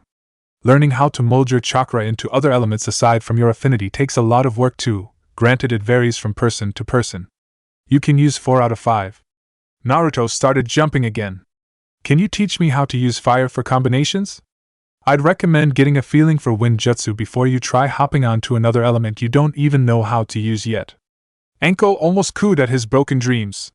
Fire alone is okay at best.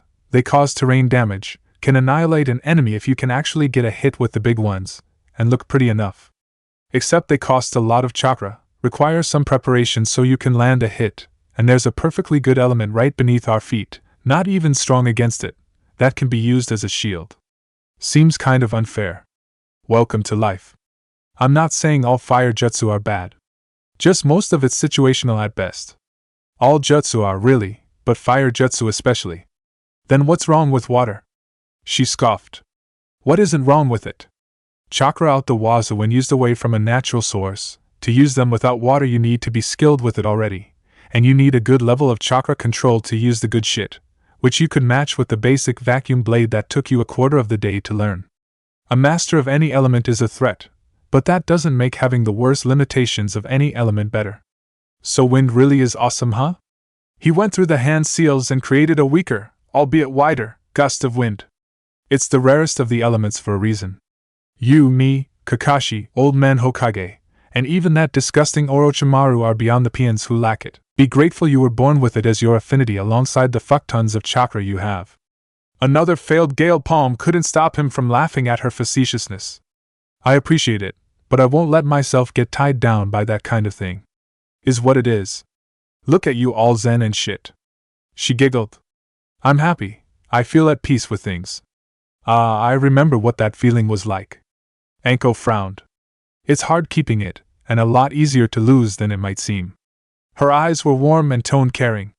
Just try to remember it if things start to change. He nodded, a failed gale blowing his hair around. I understand. It hurts a lot when you lose something after struggling for so long to get it. His eyes narrowed. One wrong move, and I'll be back to my old self. She parted her lips to give assuring words but couldn't argue nor affirm his. They really were more alike than she thought. It was a good thing Kakashi wasn't around to ever use that against her.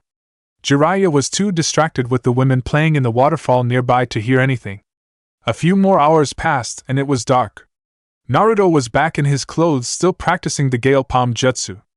Jiraiya and Anko were staring at him in wonder of his stamina with half-lidded eyes. It seemed as if the kid had more chakra than the both of them combined. He'd grow into an absolute ninjutsu demon with proper guidance. Orochimaru's interest in him was well warranted. It's getting late. Anko whined as she stood up. Let's go home. Naruto stopped at his latest failure.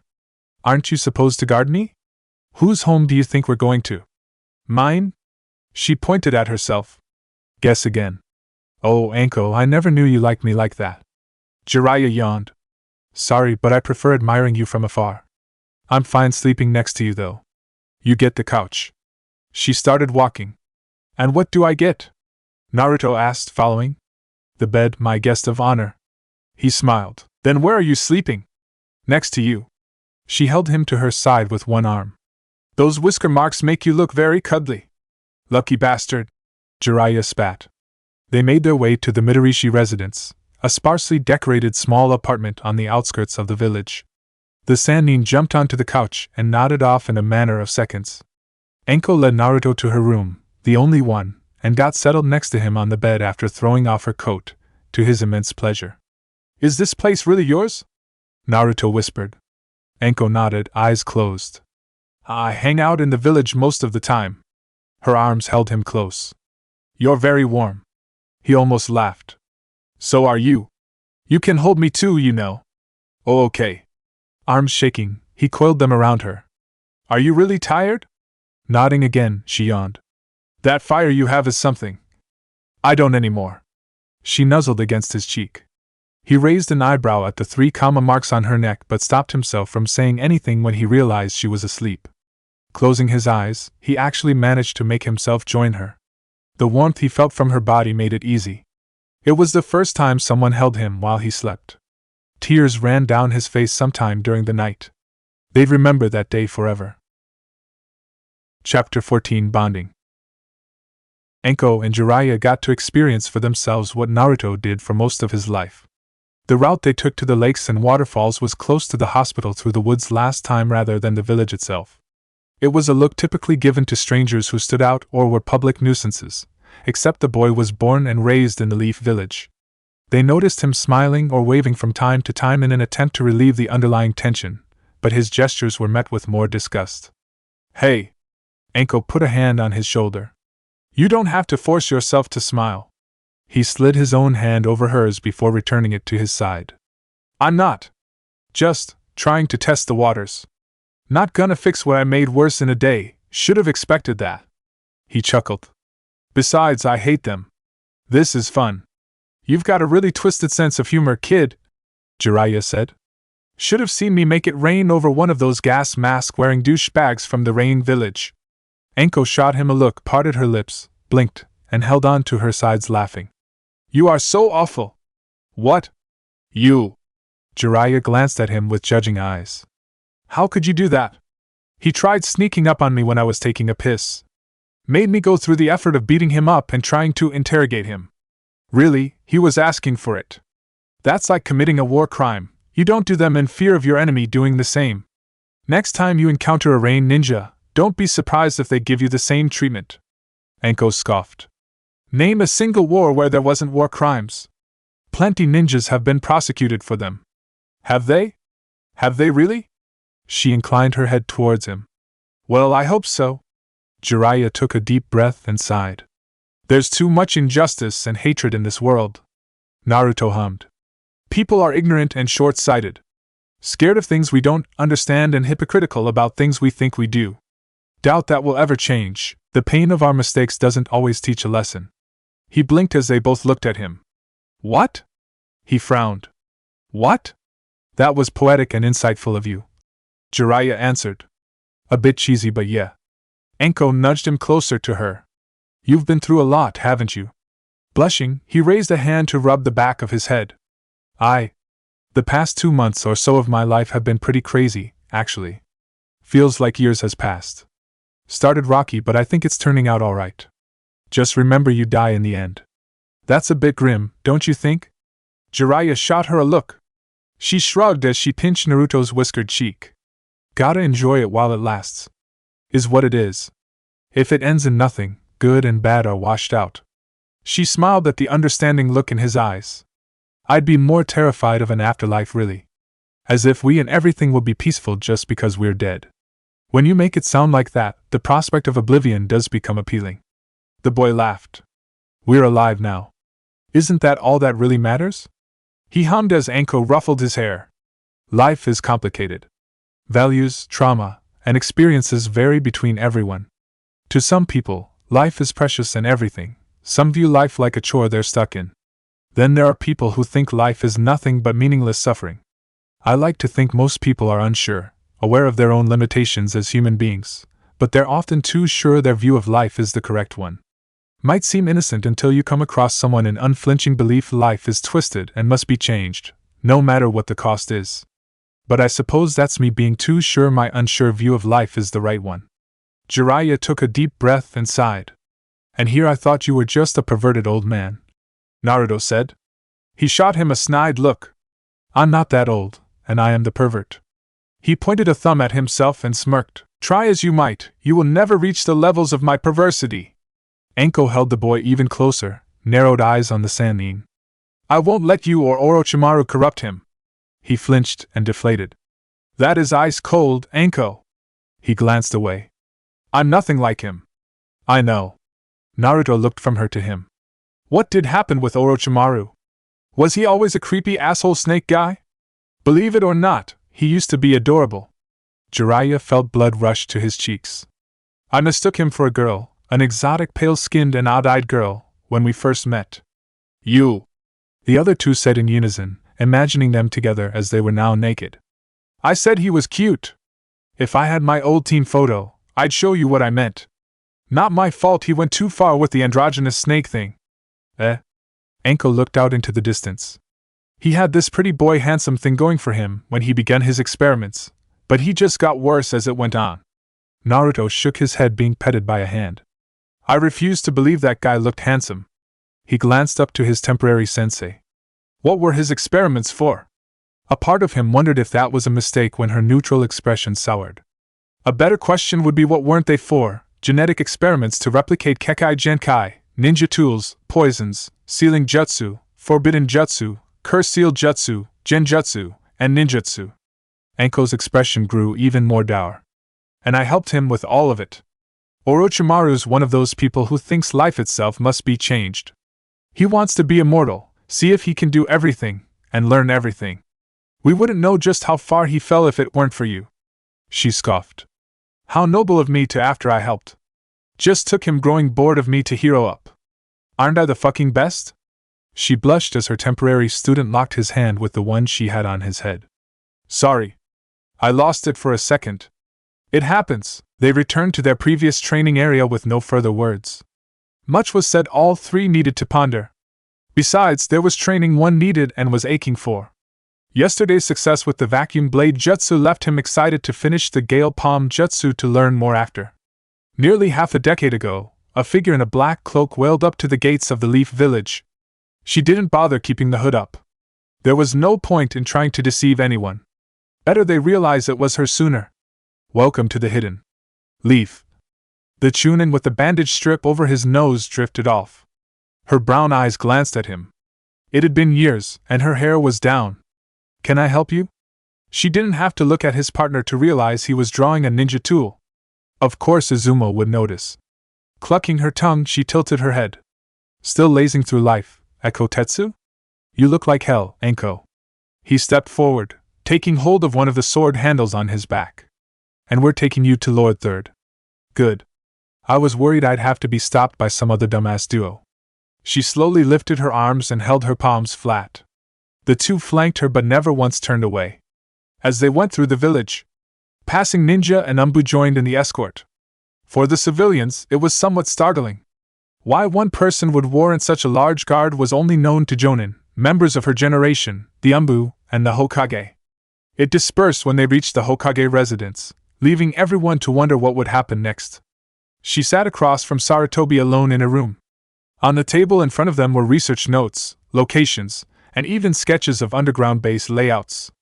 Chin held up by her palm, elbows set on the armrest of her chair, she stared at the nearest wall. Anko, he called out softly. Her eyes glanced at him before returning to the staring.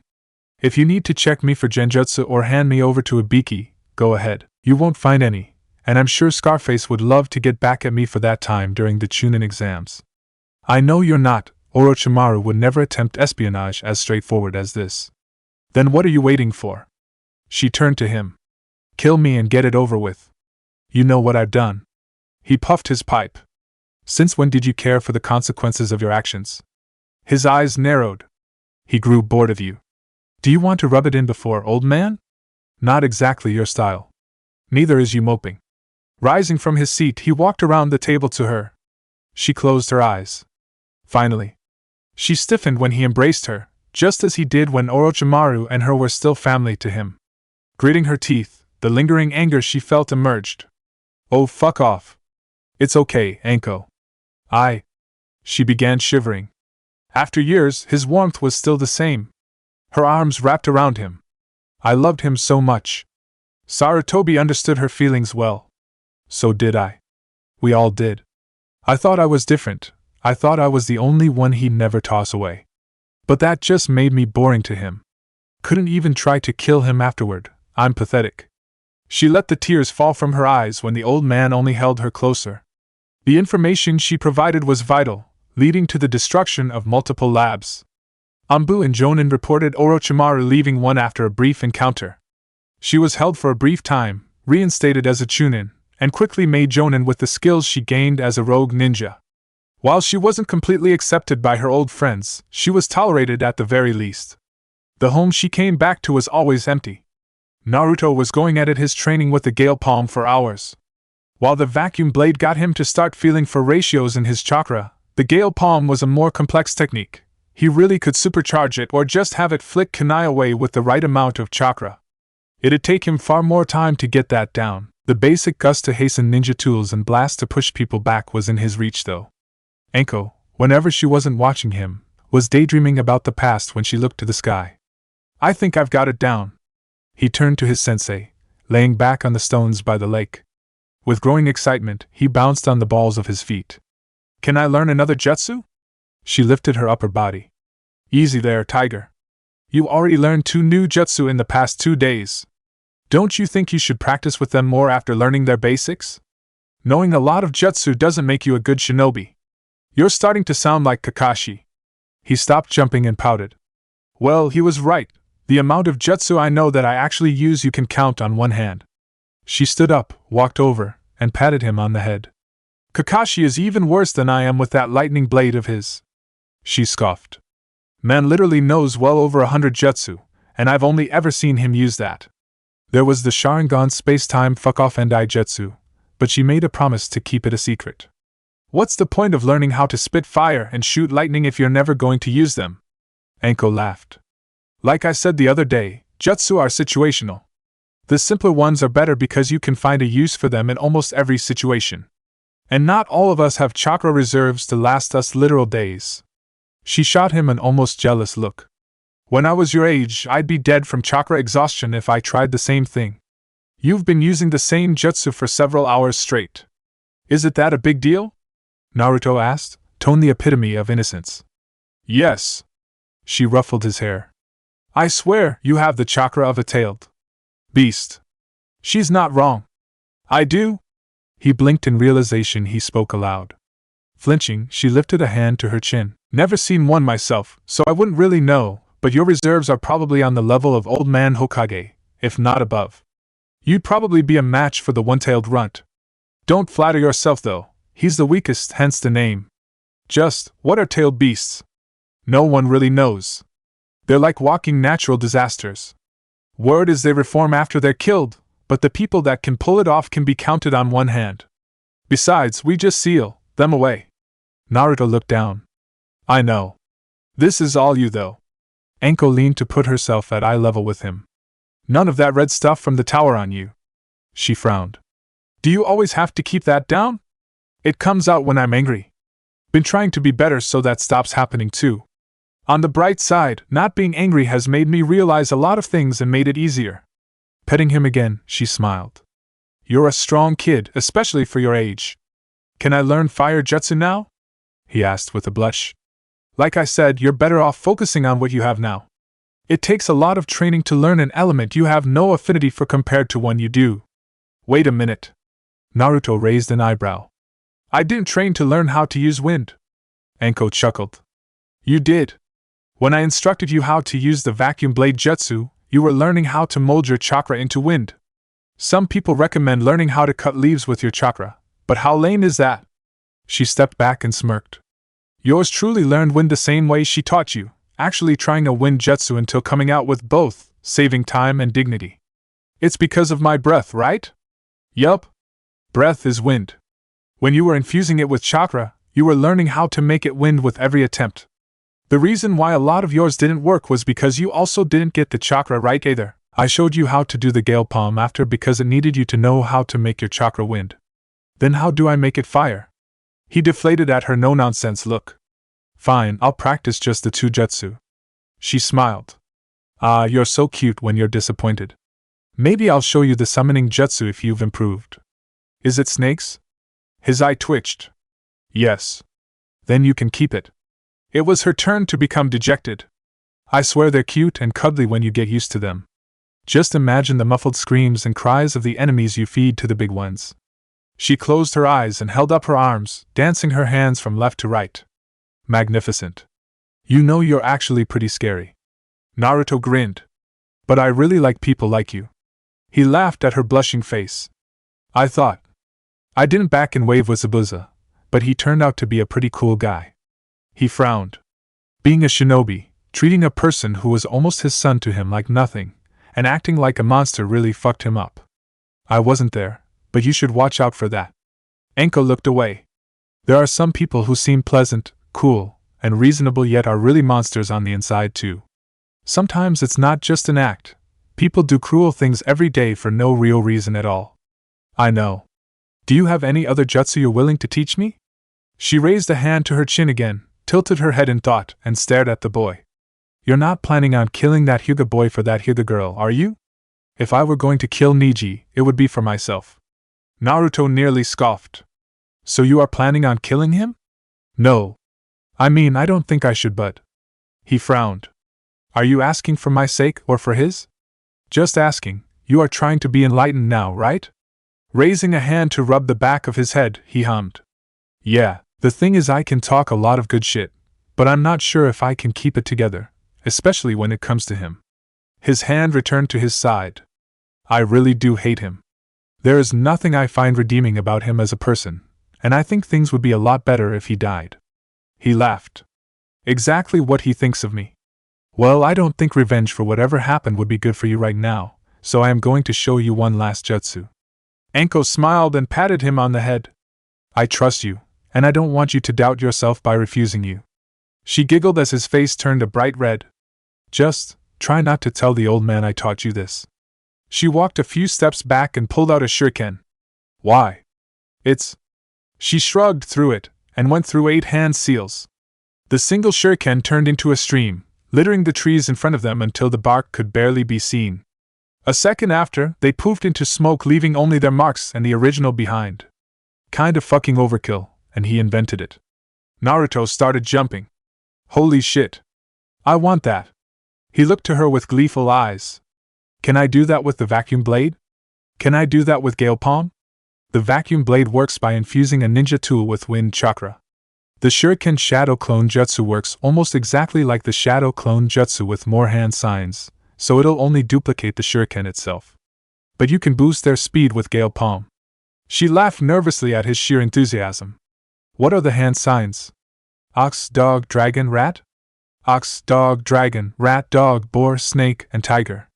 He nodded, repeated the sequence to himself several times along with the signs, and stopped when he was certain he got it. All right. Drawing a shuriken, he felt himself shiver.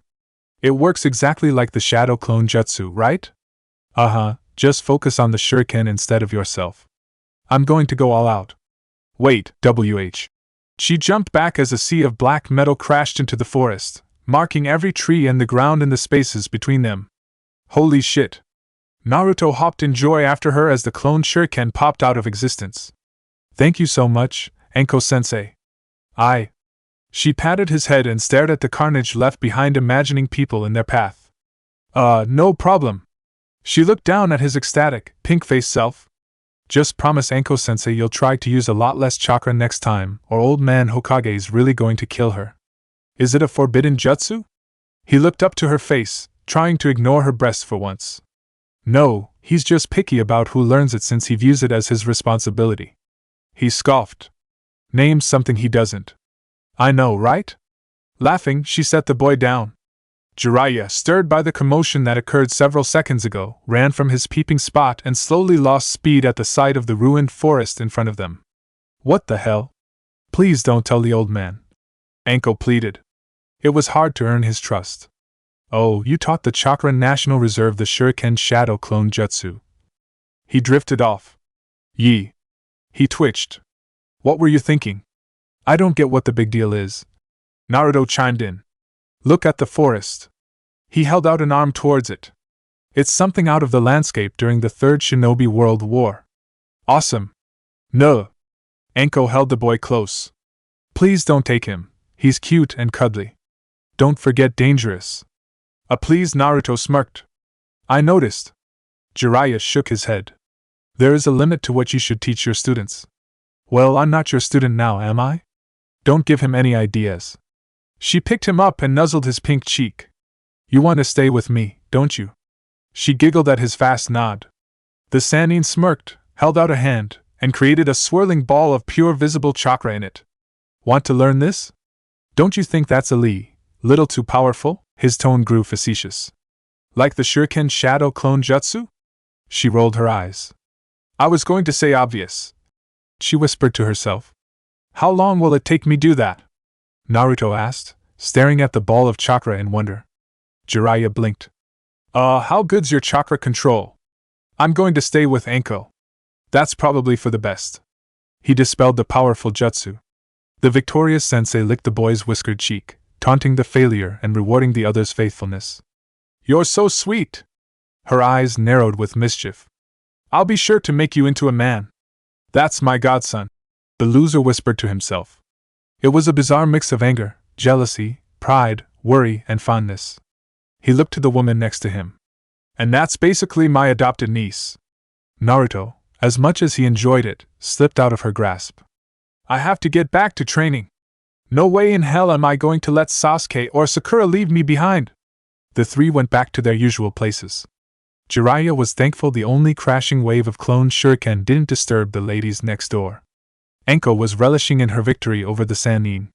Naruto did nothing but repeat the Gale Palm over and over again, seeking mastery. All felt oddly comforted by the brief argument. Kakashi's chosen training spot was not that far away from the village. It was just a hazardous, rocky place with a lot of steep ridges. The entire group climbed up with one arm. Sakura had the least physical conditioning, so she was the slowest, albeit the most determined. Its elevation was supposed to refine their breathing and increase their endurance. Both students were told not to stray far because of the terrain, and in fear of Orochimaru. Sasuke had his hands together in a meditating position, his pointer fingers inches from each other. The hair on his arms stood at attention but not out of fear or cold. Sakura had one hand in the ground and the other going through half-seals. Their sensei sat across from them, looking up occasionally from his book to make eye contact with Sakura. Yugao and Tenzo sat on parallel pillars above them as lookouts. The wind was a bit chilly and frequent, but they were used to such conditions. Both were reassigned on Kakashi's request to guard their team.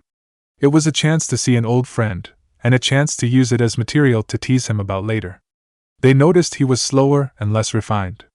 Granted, he was still above most jonin and a candidate for Hokage. Kakashi's eye widened. Oh wow. Did I do it? Sakura asked, smile beaming. No, something really good came up in my book. He eye smiled as she twitched. Keep going. I know you'll get it eventually and likely soon. These kind of things take time. Until then, look on the bright side, you're improving your stamina by just breathing here. She resumed her one-handed seals with a pout. I still want to know what your connection to the fourth Hokage is. There is no connection. He flipped a page. You are a really, really bad liar. Oh, I know. She held up both her hands. Oh, come. She drifted off, realizing the material of the ground they were sitting on caked her left perfectly. Kakashi looked to it and closed his book. Guess who's learning a new jutsu? He said, sing-song tone. Me, Sakura deadpanned. If she what? She blinked and twitched. If she stops asking questions Kakashi-sensei doesn't want to answer? He stood up. Bingo! Putting his book away, he squinted at his female student. Is she? His tone was playfully threatening but meant no ill will. She is. She stood up and glanced at Sasuke, who opened his eyes to glance back. It's okay, Sakura. He concentrated on the space between his fingers. This is something I need to learn if I'm going to beat Gaara. There's a chance I'll die if I lose, and a chance you might too, so don't bother waiting for me. Nodding, she focused back on their sensei. Let's do this. Kakashi led her away from their little perimeter. I didn't teach you genjutsu with the intention of you being support. A simple distraction is all it takes to lose your life or take your enemies. But what else can you do if your opponent doesn't fall for it? His eye grew mischievous as he stopped. Taijutsu is just fine, sure. But if they breath a large ball of fire at you, run away? She stopped and tilted her head. Yes. He fell into the ground beneath his feet, stopping just short of his neck. It's nice, cool, and safe down here. I can see why moles do it. She giggled. Okay, I can see how that's useful in that situation. Not sure about others. She watched the rest of her sensei disappear. Where did why? A hand rose from the ground and pulled her underneath, leaving her stuck while the man popped out. Headhunter Jutsu. A basic D-ranker style jutsu that's not really a jutsu and more of a technique you can do with the hidden mole jutsu, which is C rank. That makes no sense, and I can't move. He shot her a look. It makes perfect sense. The headhunter jutsu is the hidden mole jutsu with the effect of trapping your opponent then letting you travel underground. Hidden mole is more complex where headhunter is simple, hence the ranking. And you can move perfectly fine if you use the hidden mole jutsu.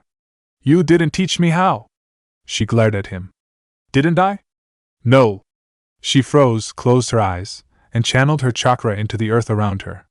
As if emerging from quicksand, she lifted her arms out of the softened rock and pushed herself out on the hard. Whoa! She dusted herself off before tapping a foot against the rock that was previously like sand. That is actually really cool. Nothing flashy, but it's pretty handy. That didn't need any hand seals either. Kakashi nodded.